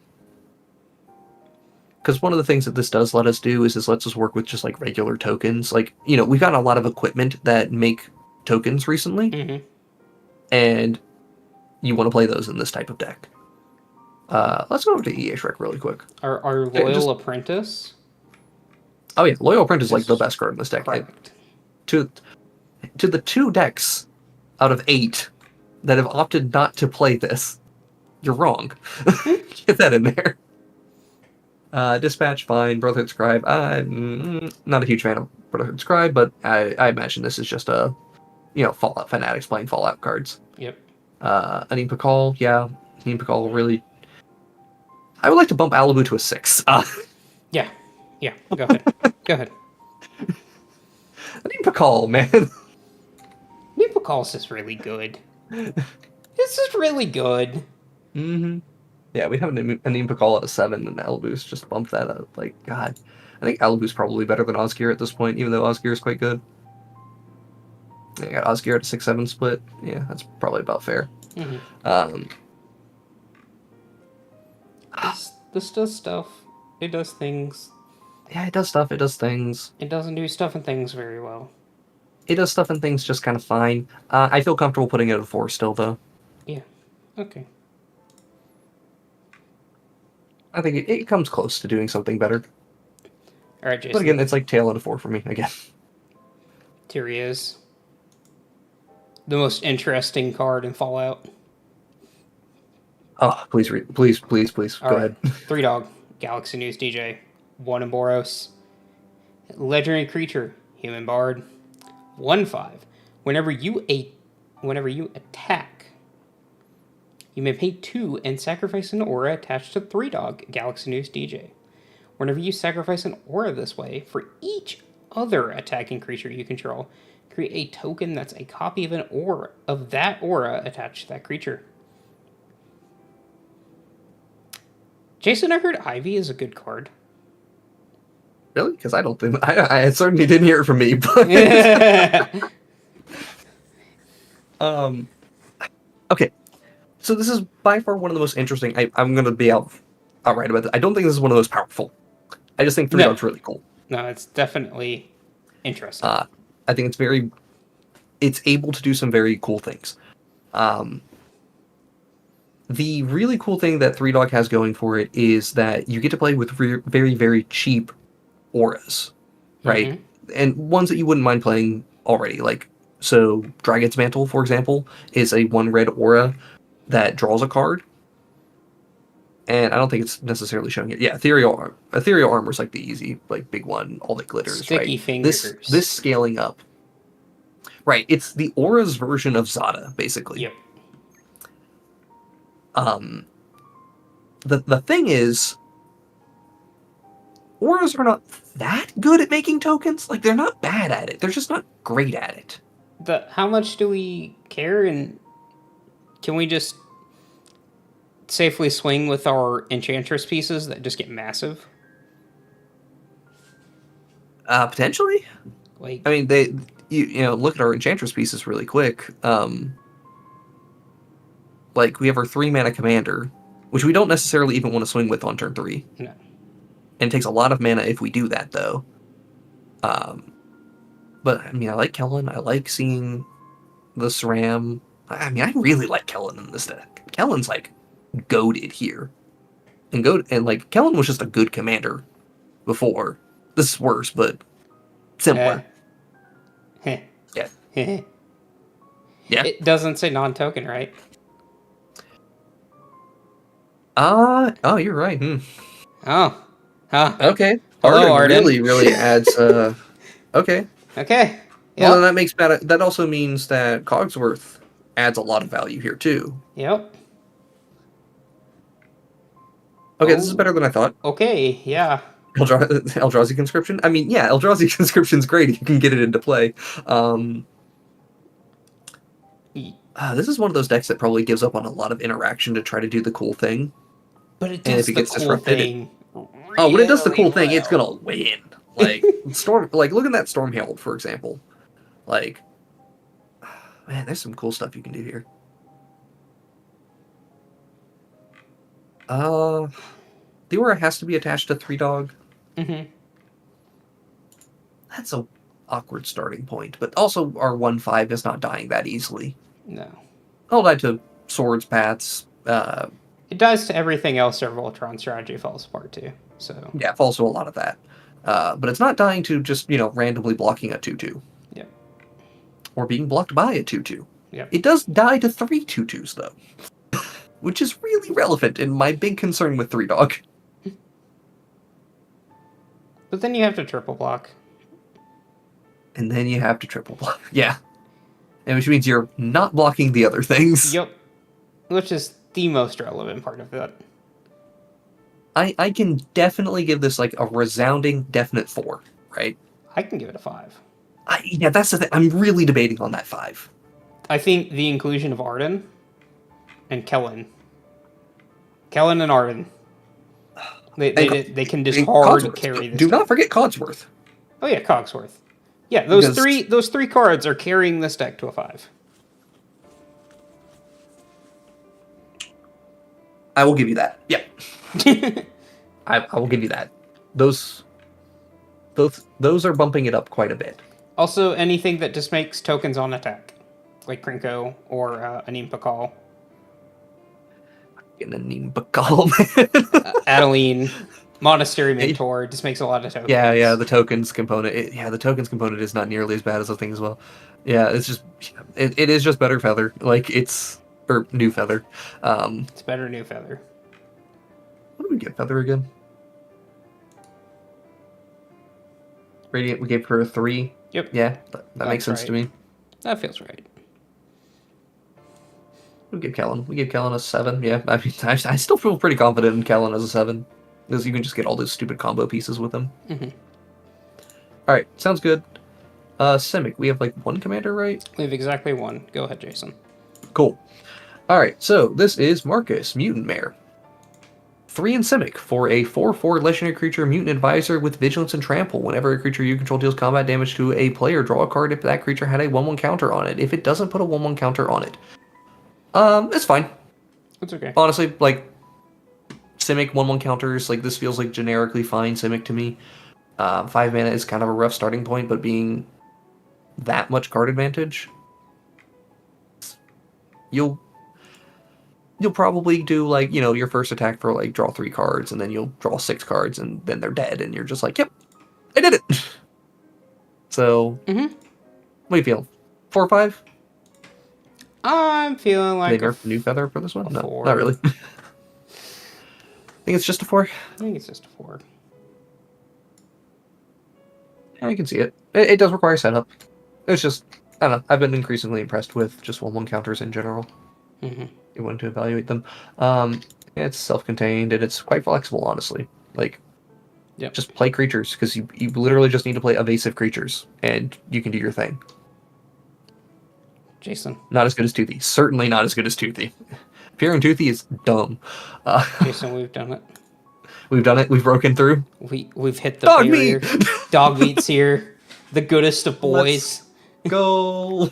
The goodest of we got boys. the 3 colors. And we did it in only like 2 hours. To get to like 10 commanders, that's going to require serious conversations. This is not one of them, thankfully. That's fair. Alright, Dog Meat, Ever Loyal.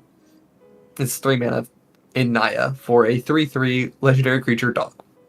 When Dog Meat enters the battlefield, mill 5 cards, then return an aura or equipment card from your graveyard to your hand, and whenever a creature you control that's enchanted or equipped attacks, create a junk token. Card advantage, card advantage, card advantage. It's all just kind of fine. It's okay. He gets brownie points for being the goodest boy, but I realized something dumb that I don't think is good, but it's a chain of thought that's just worth pointing out. For a CDH context with Dog Meat. If you food chain, you mill your whole deck, you get to return an aura, which then, or an equipment, right? And that equipment could be the one that reanimates another creature. So you would still need 3 mana to make this happen after the fact, because, food chain mana can only be spent on creatures. But then that can reanimate a 3-cost creature. Obviously we don't have blue, so we can't play Thassa's Oracle, but I'm wondering just where that goes. Anyway. I don't think that it goes in Naya. It doesn't go anywhere. Yeah, probably not. But anyway, hey, we're playing Naya. Beats. We're playing Naya beats. That gets card Got advantage. Enchantress. It's got Enchantress. It's got equipment. Sounds like a 5 to me. Yep. I Boom. don't know. Dog Meat's not the most impressive commander, but the value's there. All right. Now the actually interesting Naya commander out of the precon.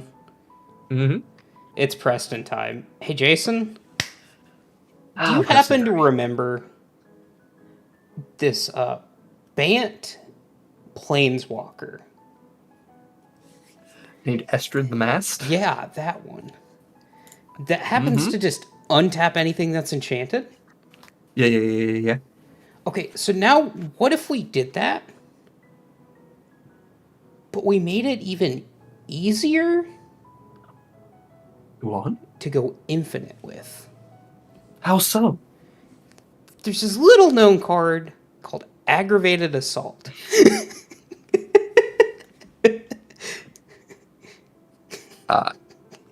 Yeah.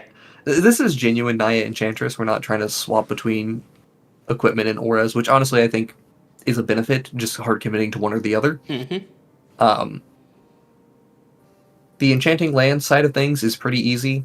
Like, we love to forget about how good enchantments for lands actually are. Yeah, like this one, that one, this one. Oh yeah, there's all these ones that just enchant and draw a card and make them tap for any color. Yeah. They're still They're great easy. here, so... Yeah. They're all pretty good overall. I do think that Preston does have this limitation put onto him, which is, like, if you're not aggravated assaulting, you're not really doing a ton. That said, you can still just beat face with an Elevir in your deck. Like, you can make Chishiro actually do damage. And I can untap all my lands. And I can untap all of my lands. Yes. Like, there is something to be said about 5 mana, untap all my lands. Yeah. I mean, I don't think it's probably worth doing this in particular, but you do have the option of doing things like... So, he doesn't untap just lands, he untaps enchanted permanents. Yep. So, the nice thing that you can do is, if you have a Sanctum Weaver, for example, that's tapping for 5 mana, and you enchant your Sanctum Weaver, then you now get to just go and produce infinite mana for the purpose of your Aggravated Assault. Yep. Yeah. Yeah, it's just good. Like, it's just genuinely... Preston is just a good card. Yeah, I think it's good. I honestly don't think it's, like, that much better than Estrid, for example. I do think it's... Yeah, no, I think 6 is probably the right spot for it. Yeah. I think Preston is doing some good work here. I don't think Preston's doing anything busted. I do think it's better for sure, because it at least kills people. It tries to. Estrid, I found, doesn't kill people. Ooh. Coming on the 7-8. I'm kind of on the 7 train. You feeling the 7? I'm feeling the 7. I don't hate it. I don't know if it's... I can see a lot of circumstances where it is just generically good enough, right? The problems I have with Preston are there's no card advantage, there's no extra damage built in, right? Mm-hmm. But it's not like Naya is hard-pressed for damage, and it's not like Enchantress is hard-pressed for card draw. Nope. So, it's kind of like fine that those weaknesses exist. Now, the one thing that Enchantress does tend to struggle with is actually mana. Which this is quite good at, just going... Okay, I mean, we now doubled our mana for the turn. Well, where Enchantress really struggles, like truly struggles, yeah, you mentioned mana is kind of an issue because they just draw a whole bunch of cards that don't necessarily do anything. It's their cards mattering. That is what Enchantress struggles with. So if you just reduce the need to have enchantments that don't matter, then maybe we can say that's just better. Mm-hmm. I'm not sure. Again, not wholly convinced, because again, one of the things I'm really just like pointing out is, hey, you just play Elevir and you kill people. Cool. This is Naya. Remember, Jason, we have to take these things in, like... No. Different aspects. I mean this not as a negative. I'm not saying, like, oh, just play Elevir. I mean, put Elevir in the deck and just kill somebody. It's like... There have been some significant changes to how Enchantress, or at least the green-white component of Enchantress, has worked in the last year. Yep. So, I'm willing to give benefit of the doubt there and say we can go with a 7, but I would like to say that Preston itself is probably a 6. Oh, and yeah. the Enchantress Shell is supporting Preston in a way that brings up the number. Yep. Yeah. Rolls work well here. Alright. That is our 2 Naya commanders. So now we are on to who dat? Jeskai? Madison Lee. Okay, this is weird. Alright, let me read her off. Alright, so it is Jeskai. For a 2/3 legendary creature, human scientist, whenever you cast an artifact spell, you get an energy. You can tap, pay an energy to give target creature you control, or target creature gets +1/+0, trample, and haste until end of turn. You can pay 3 energy to draw a card, and you can pay 5 energy tap to return target artifact from your graveyard to the battlefield tapped. The reanimation is nice. I don't think it's the goal. I think, honestly, you're trying to waffle between drawing a card and giving a creature haste for some weird stuff. Mm-hmm. Goes infinite with a ham sandwich. See, that's the thing. I'm not sure it goes infinite with a ham sandwich, but Jeskai Ascendancy really is a nice ham sandwich. Jeskai Ascendancy is a really nice ham sandwich. What is the name of the freaking card? Staff of Domination's a really good ham sandwich, too. Yeah, but the cards that work with ham... so that ham sandwich, right? does not necessarily work with what this ham sandwich wants. Yeah. I don't know how good the first ability is if you're trying to build her combo heavy. It's probably not terrible, but it's probably not great. It's really, the second ability that I'm looking at, and casting 3 artifacts in a turn to draw 1 card is rough to keep a chain going. It's rough. Yeah, so it's like, I feel like we're able to do good value, but we're not able to win. I think that this is just Jeskai artifacts. Mhm. You don't care about the commander at all. Okay. The commander literally just says, every turn, tap, draw card. Sure. I think that's where we're at. Yeah. Kelvin did bring up an interesting point of going Cheerios. So for people unfamiliar with what Cheerios is a deck where you play a bunch of 0-cost artifacts with the intention of like returning them to your hand to replay them to trigger more effects. Oftentimes you are playing 0-cost equipment specifically, so that you can get card draws off of Pure Steel Paladin and SRAM. Mm-hmm. Which honestly, Cheerios, like, this could be a very, very good Cheerios deck. I will absolutely acknowledge that. I'm just like, We do actually have some good energy cards. We There's a have to few. keep in mind. Mhm. So that's where the Cheerios payoffs can kind of come in. Yeah. A lot of the energy pieces are not great, though. Which I will say, I was a little, when I was building Rex, I was pretty disappointed with the energy producers in the set overall. Mm-hmm. Somehow create copies of Gonti's Aetherheart. I mean, you can try. Like, You can try. you can try to do stuff with Gonti's Aetherheart. Now you can absolutely spin the Aetherworks Marvel a whole bunch. Yeah, you can spend the Marvel. You can use Aetherheart. You can what's the name of the blue enchantment? There's a blue enchantment that says pay 2 energy, make a Thopter. Pay 3. I don't remember which one. Oh, I am really blanking on the name of that guy. Yes, I know exactly who you're referring to. He cost 3 mana. He was good in state. He was good in standard. Yeah. I just He's bought a probably on copy this of the list here card. somewhere. Here, let's jump into the EDH rec page. Just like take a look at the actual cards that we're playing with for a second. Because Yeah, Era of Invention. There we go. Oh, Era of Invention's great. Yeah, that was one of the best easy ones to work with. But again, still costing 1 mana to get the energy is awkward. Mm-hmm. But like, I don't want to play Glimmer of Genius. No. I thought about playing Glimmer of Genius. I'm not playing Glimmer of Genius. I immediately cut it from the deck. Yeah.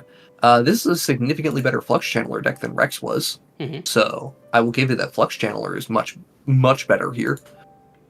But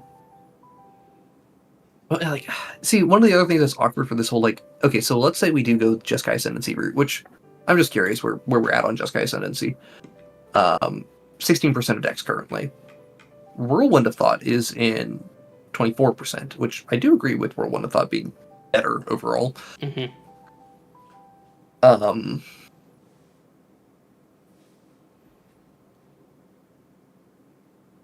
Okay. Looking at some of these other things, I'm now seeing another couple of options that change my opinions a little bit. All will be one, because that works with players. Yep. Forgot that works with players. Mm-hmm.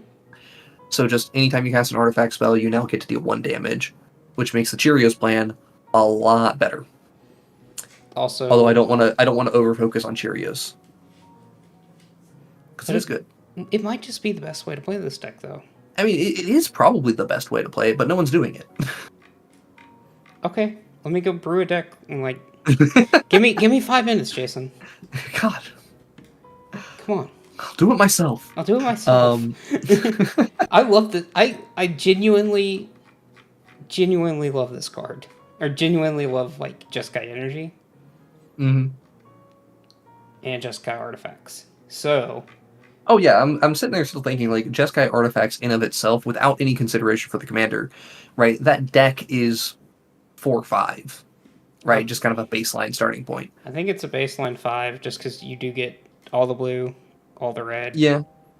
I mean, I'd be happy to say that her normal build's a 5. There's an optimized build that's probably better than a 5, but I'm not convinced by that, honestly, because I do not know how flimsy this strategy might be.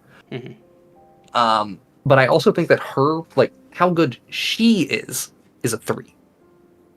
Oh yeah. So, Now yeah. it I'll give you depends support. on. She can honestly skyrocket up to a 7. We've got to see what we get later this year. Because this Oh, is just absolutely. a stupid easy way of getting energy. So Yeah. Her as... It is really going to depend on the energy outlets we get later, because I don't think she's a great energy outlet. She's just an okay one. yeah. Then again, the artifact reanimation side of things is Interesting. potentially quite big. I'm just not sure. Not sure how you do it. You're also in red, so you can easily tutor artifacts into your graveyard, and then just 5 artifacts is pretty easy to do. Mm-hmm. Yeah, man, this card just has a lot, but also doesn't have a lot at the same time. Welcome to Jeskai Commanders. Like, that is just kind of cut and dry Jeskai here. Like, man, you can do so many things and nothing at the same time. It's weird. Like, this deck will just spin wheels, but doesn't. It's great at it. It doesn't do. Yeah, it doesn't do anything. Is the problem. It's gonna be real fun to play, though. I will say that Yeah. spinning Oh, wheels yeah, I is think it's very neat. fun. Yeah, I think it's neat, and I think it's a pretty solid commander overall. Still, it's just, or rather, the deck will be solid. It's just the commander's not as good as I would like. Mm-hmm. I think we're going to move on to Liberty Prime, right? Yeah. We've put her as a 5, so we're going to go. I have not as many kind things to say about Liberty Prime. This card sucks. This card sucks. Yeah, so Liberty Prime recharged 2 in Jeskai for an 8/8 legendary artifact creature robot with Vigilance, Trample, and Haste. Whenever Liberty Prime recharge attacks or blocks, sacrifice it unless you pay 2 energy, and you have to pay 2 mana tap, sacrifice an artifact to get 2 energy and draw a card. So I see what it wants to do. Mm-hmm. Why does this thing have haste? Be 7 mana, draw a card, and make it 2 energy. Yeah. Because like this thing isn't attacking on your first turn. On the first turn, it's out 95% of the time.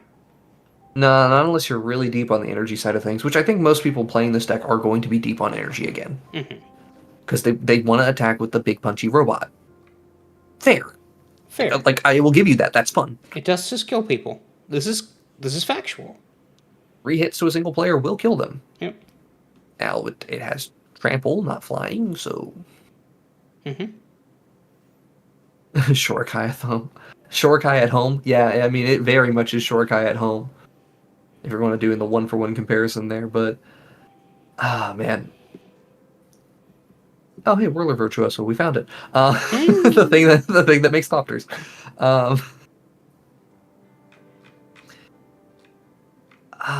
Boy. There it is. So, like, okay, so remember all of those issues I just mentioned with Madison? Dr. Lee, you do nothing. Liberty Prime does absolutely nothing. At least it has Vigilance, though, so you can attack, tap, do the thing. Yeah, it feels like 3 category to me. It's not a 2. It's like, I will acknowledge, it does just kill somebody. Weird that it has But, a like, green keyword when it has blue for flying. True. This card absolutely did not need to be Jeskai. I mean, trample's also a red keyword, but then now we have 2 red keywords for our haste and trample. Blue's not really contributing much in terms of the keywords. If you would have told me that this thing was just Boros, sure. It's still bad. It would need to be less mana, even still being an 8/8. Yeah. All right. Yeah. All right, Paul. Mardu Commanders. Banger card. Banger card. Banger Oh, card. no, we're on the Sultai ones first. Right. Not Mardu. Yeah, banger card. Okay. This is going to be another one of those ones that I have like a lot to say on and I'm not sure about. All right. The Master, Transcendent. 1 in Sultai for a 2/4 legendary artifact creature mutant. Whenever the Master Transcendent enters the battlefield, target player gets 2 rad counters. Then tap, put target creature in a graveyard that was milled this turn onto the battlefield under your control. It is a green mutant with base power 3/3, or base power and toughness 3/3. Okay. How deep down the combo rabbit hole are we going? Well, Intruder Alarm is in 52% of decks. Okay, we are down the rabbit hole. We're playing Mesmeric Orb.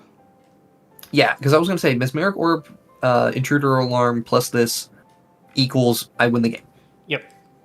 Okay. Because you just gotta get Thassa's Oracle, which is in 27% of the decks already. So this is a known quantity enough that I would think relevant. Looks like there's some CEDH going on here as well. Thanks, Ian. Oh, has he brewed this? I don't know. Yep. Oh, that makes sense then. Yeah, because I'm seeing the food chain outlets here, because it's kind of like double dipping on how you can kill your opponent. Yep.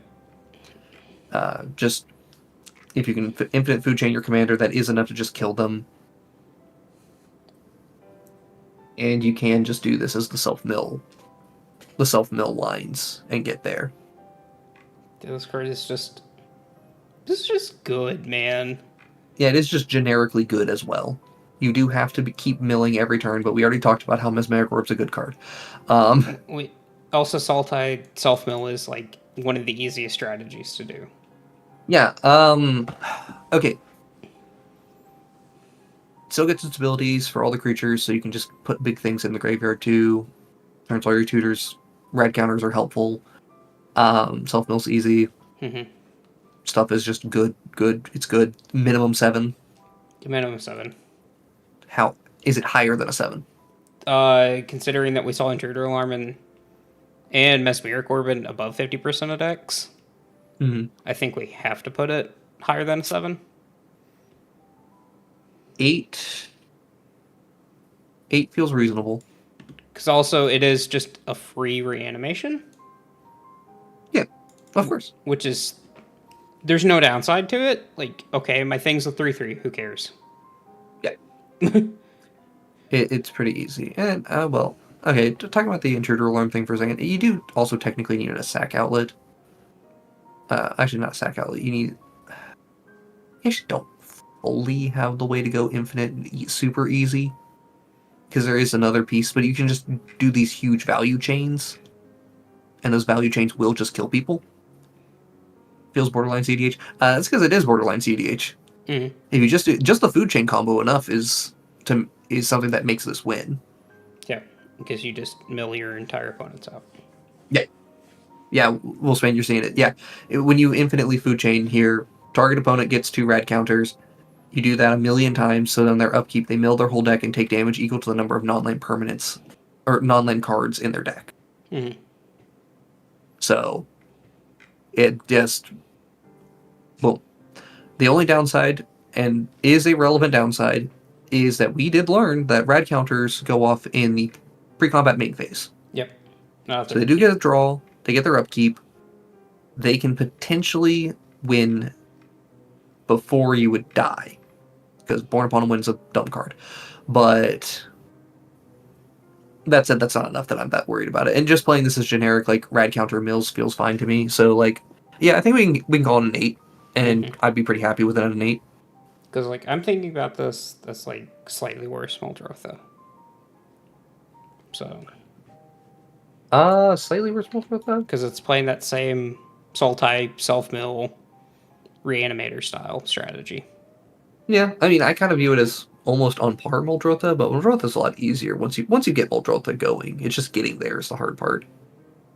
Whereas the Master can actually just stop. Like, you have no way to mill, or you have no way to keep going. It is asking for something pretty serious, but it's pretty good, easy to do.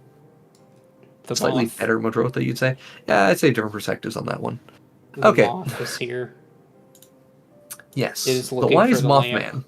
It is looking for a lamp. Okay, Okay, so as we so wonderfully learned about this card, well, we'll get into that, actually. Hold on, let me just read what this stupid thing does.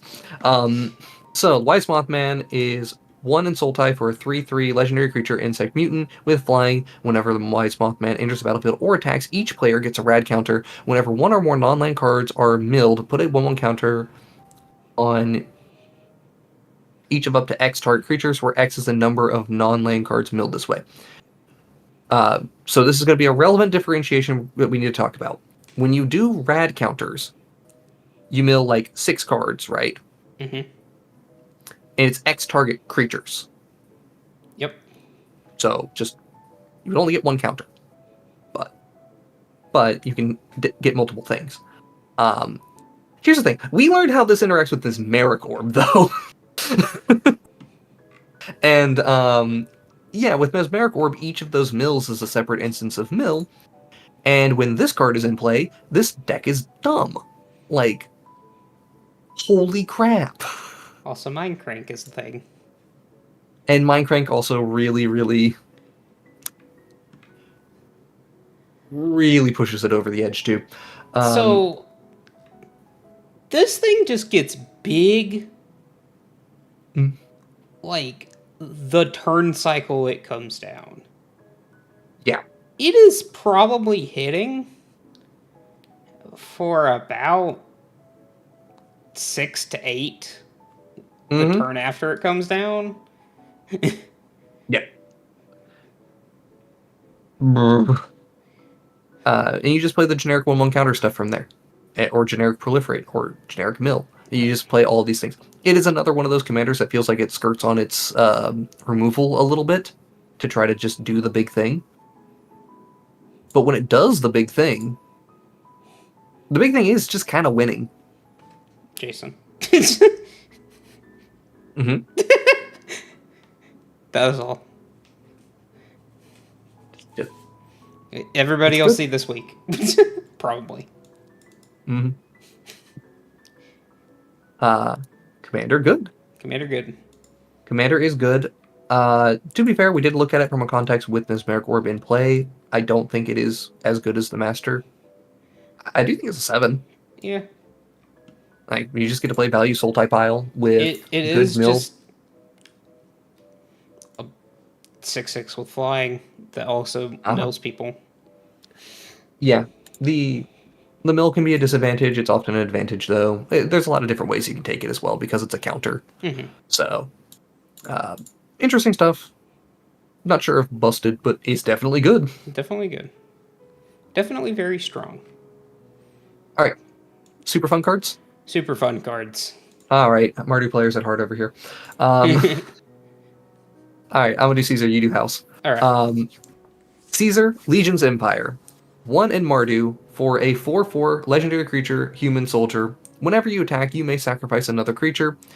When you do, choose 2. Create 2 1/1 red-white soldier creature tokens with haste that are tapped and attacking. Draw a card, lose a life. Or Caesar's Legion deals deals damage equal to the number of creature tokens you control to target opponent. Big ol' fireball. Mm-hmm. This card's great. This card's just good. Like, Right. genuinely really good. Mm-hmm. Plays the mid-range game, or mid-range very well, plays the aggro very well. Not very good controlling, but that's okay. It's not really what you're trying to do here. Plays the Not really a combo deck either. Plays the Aristocats game plan super well. Yeah.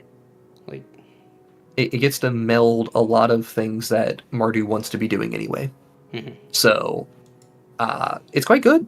And also, like, very, very important differentiation on how Caesar works. Whenever you attack, so Caesar does not have to be the one attacking. Yep. And you sacrifice another creature. That creature also does not have to be attacking. Mm-hmm. So there's no issues with haste or anything here. You just kind of get to do your thing. 7 baseline for sure. It's really easy to make Caesar play well. Roaming Throne goes burr. Indeed. I've just seen so many dumb boards that these decks can put out.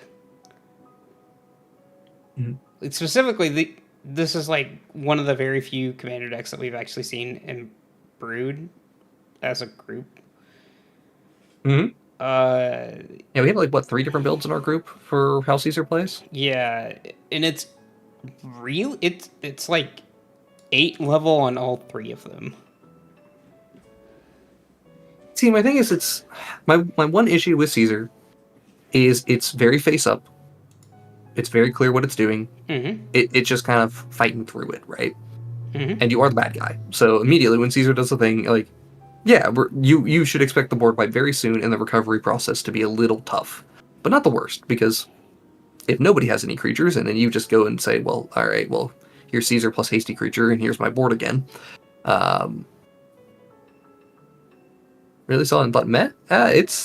See, that was kind of my thought as well. I didn't think it was that impressive the first time I saw it, but now that I've played against it and I've seen it more, yeah, choosing 2, the flexibility that you get here, the ability to just burn your opponents out, like being able to pivot between, pivoting between just building up your resources and then executing your opponents, like really good. Plus being able to just dig for whatever thing you need. If you need your Ruinous Ultimatum, you go find it. You just keep drawing cards and try your best.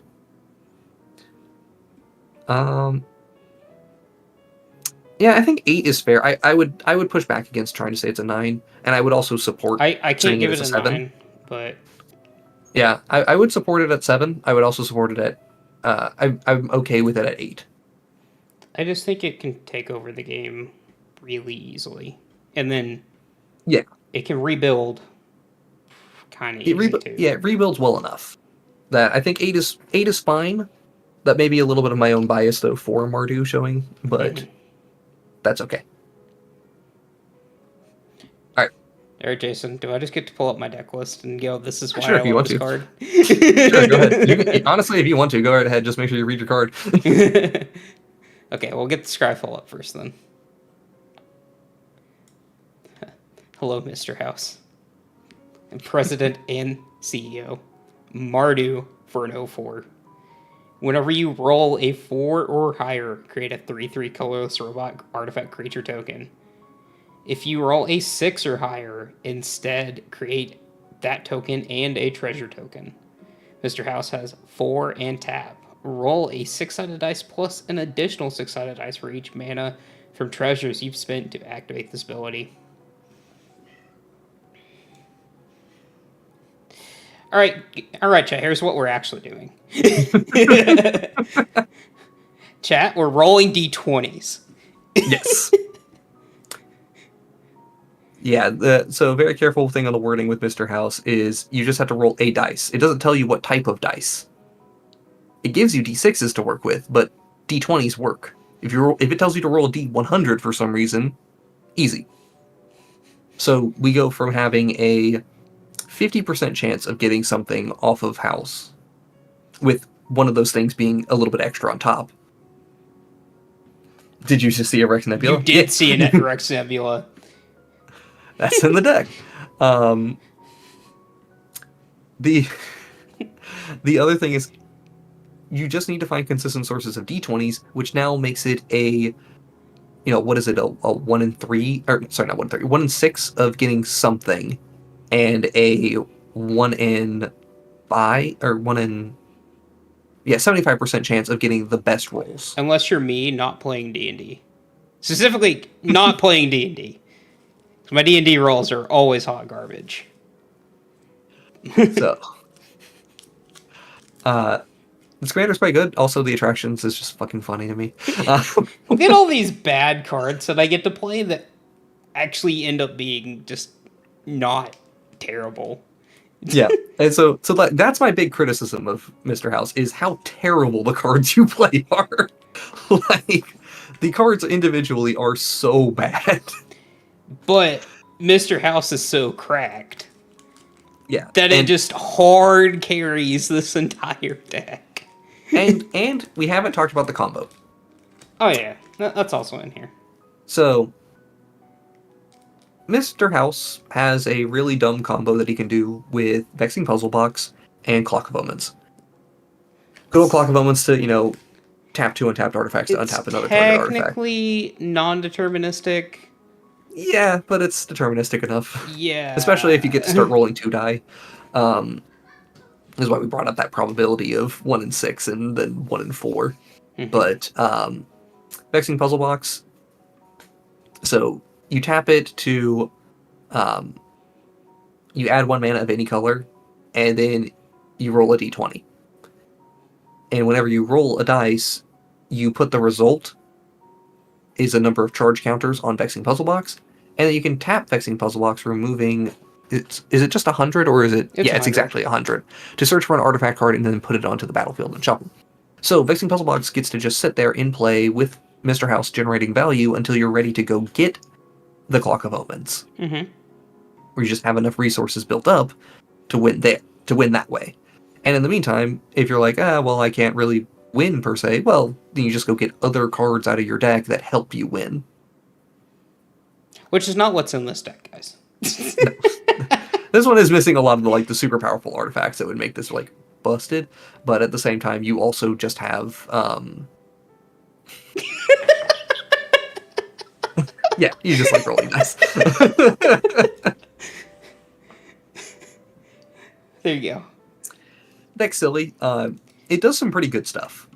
It builds a board fast. Like, yeah. Matt, may I break your heart for a moment? Uh-huh. Where you're hovering is where I'd put it. At 4. No. I still think it's a below average commander just because the decks are that bad, and what House is doing is not that good, but the combo really bumps it up. And how many... I'm just curious. Yeah, Vexing Puzzle Box is in 95% of the decks. As it should be. Which, yeah, that's just a card that belongs in that deck. On its own, that should be in the deck. Right. But where are we at with Clock of Omens? Clock of Omens is in 20% of decks. Yep. So there's a pretty clear split to me as to power level here. So it feels like, to me, this is like a 4-6. Mm-hmm. And I think that's pretty fair to say, right? This is the most fun commander to play in the set. I won't deny that. House does some fun stuff. Look at all these bad... Look at all the bad cards. Oh, yeah. I love it here. We get to play Clown Core as not a 0-mana 1/1 Jason. Fucking Clown Car. I'm sorry, that's the other thing I hate about this commander is just the sheer number of cards that you have to play from unsets. I hate it. Alright. We have one more. We got our last one. I gotta pull them up. Unfortunately, we kind of ending on a whimper here. Yep. Womp womp. Alright. Using Magna? Nah, not fam. We are 1000% just rolling dice. This is about having fun. This is not about winning the game. Alright. So we kind of got to end on a whimper here with Edie, Lonesome Eyebot. It's 3 generic mana for a 2/1 legendary artifact creature robot with flying whenever you attack. If the number of attacking creatures is greater than the number of quest counters on Edie, you put a quest counter on Edie. Mm-hmm. Or Eddie. Eddie, I guess is... I don't know. It's Eddie. Eddie, cool. Eddie. Sorry, didn't play this game. Yeah. Come on, Jason.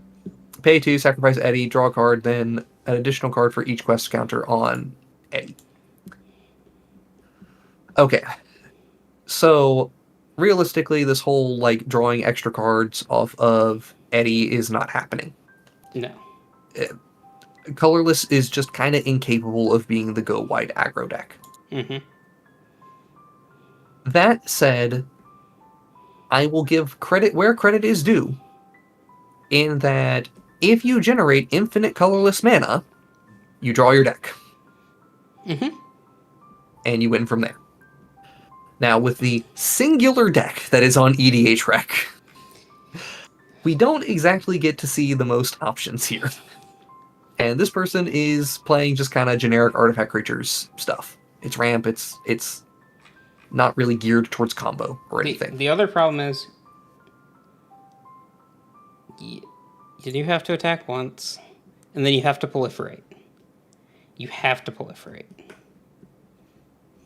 I don't know. I don't feel like you have to proliferate, right? How are you getting a quest counter on him to draw? Well, you just draw a card. Oh, okay. At base. Sure. Right, and it's an additional counter for each quest counter. Sure. So, Yeah, we can just play our commander to cantrip for 5 mana. It's so bad. Yeah, it's rough. I mean, I do think it's not too bad to be able to get. Yeah, it's probably a 2 or 3. Bad. I don't know. Let me compare to some other things. How do we compare to Emrakul the Promised Inn? Karn Silver Golem, Cosmic Butcher of Truth, as Commander's Traxos, as we have as a 2. Yeah, I think if you try to play this as fair, like, artifact creature stuff, it's a 2. Mm-hmm. But if you try to play it as a combo deck, like dedicated, I'm generating infinite mana as quickly as possible combo deck, 3. I give it a 4. Like, die hard, going ham, I'll give you a 4. I'm giving it a 3 still. You sure? Mm-hmm. Yeah, I'll put it as a 3 then. My entire reasoning is you're gonna see it coming. It requires a lot of setup. Even though you do have a couple of redundant pieces, you don't have that many. And artifacts are the absolute easiest thing to remove besides creatures. Mm-hmm. Yeah.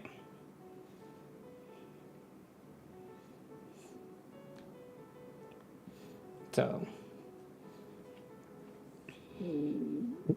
Like meats.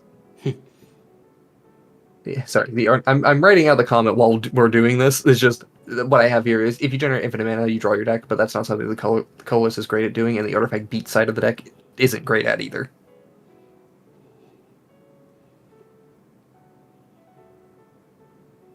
Yeah. So, yeah, there's something to be said here.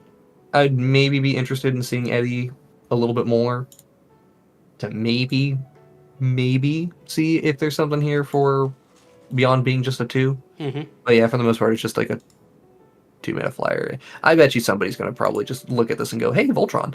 I can almost guarantee it. Yeah. But there's a list right now. And unfortunately, I'm not too impressed by the Fallout Commanders overall. I'm not either. Like, look at all these 3s. Like, usually our curve is, a little bit higher than this. We get a good number of 6s, get a few 7s in there. That being said, get like 1 to 2 8. I think commanders wise, this product's not great.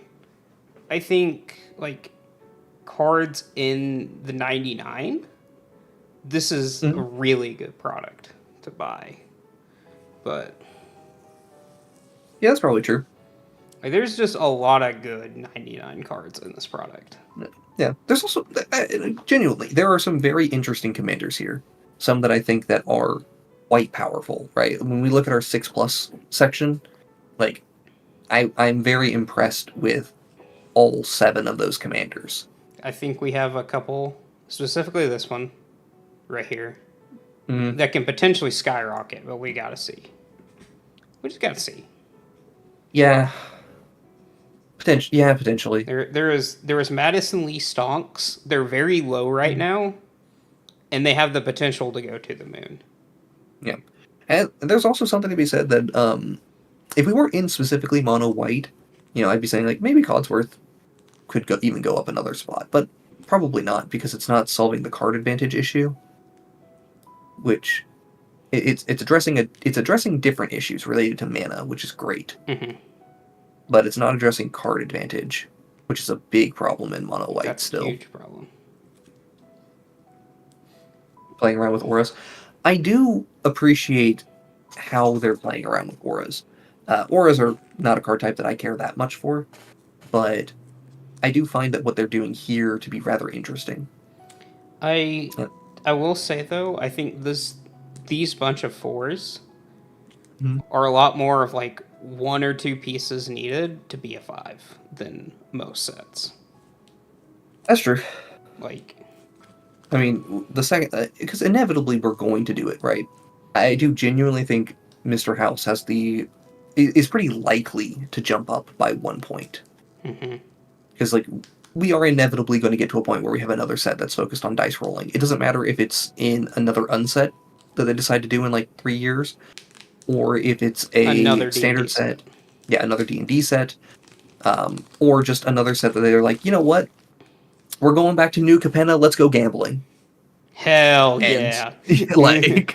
like, one way or another, it feels like inevitably we'll find. I honestly wouldn't be surprised if Outlaws at Thunder Junction ended up having something with gambling in it, but I think they'll probably avoid that for the time being, just because they don't want to depict gambling for censorship reasons. Yeah. But like Rex is one card away from being like just energy generation for Rex. honestly, I think Rex is pretty firmly stuck at 4. Anti-code? Hell yeah. Angie coming back? No, God no. Hell yeah. Save Let's go. me. Let's go. Also, no 9s or 10s, which is not uncommon, honestly. No. Most of the time when we get a 9 or a 10, it's a mistake. Yeah. Like, that was an unintentionally that powerful commander. I think this continues the theme of Universes Beyond being more for fans. It's for the fans. Yeah, it's much more for the fans than it is for being, like, an absolute powerhouse. Like, a lot of the 40k commanders, for example, were actual dog water, honestly. Like, outside of the face commanders.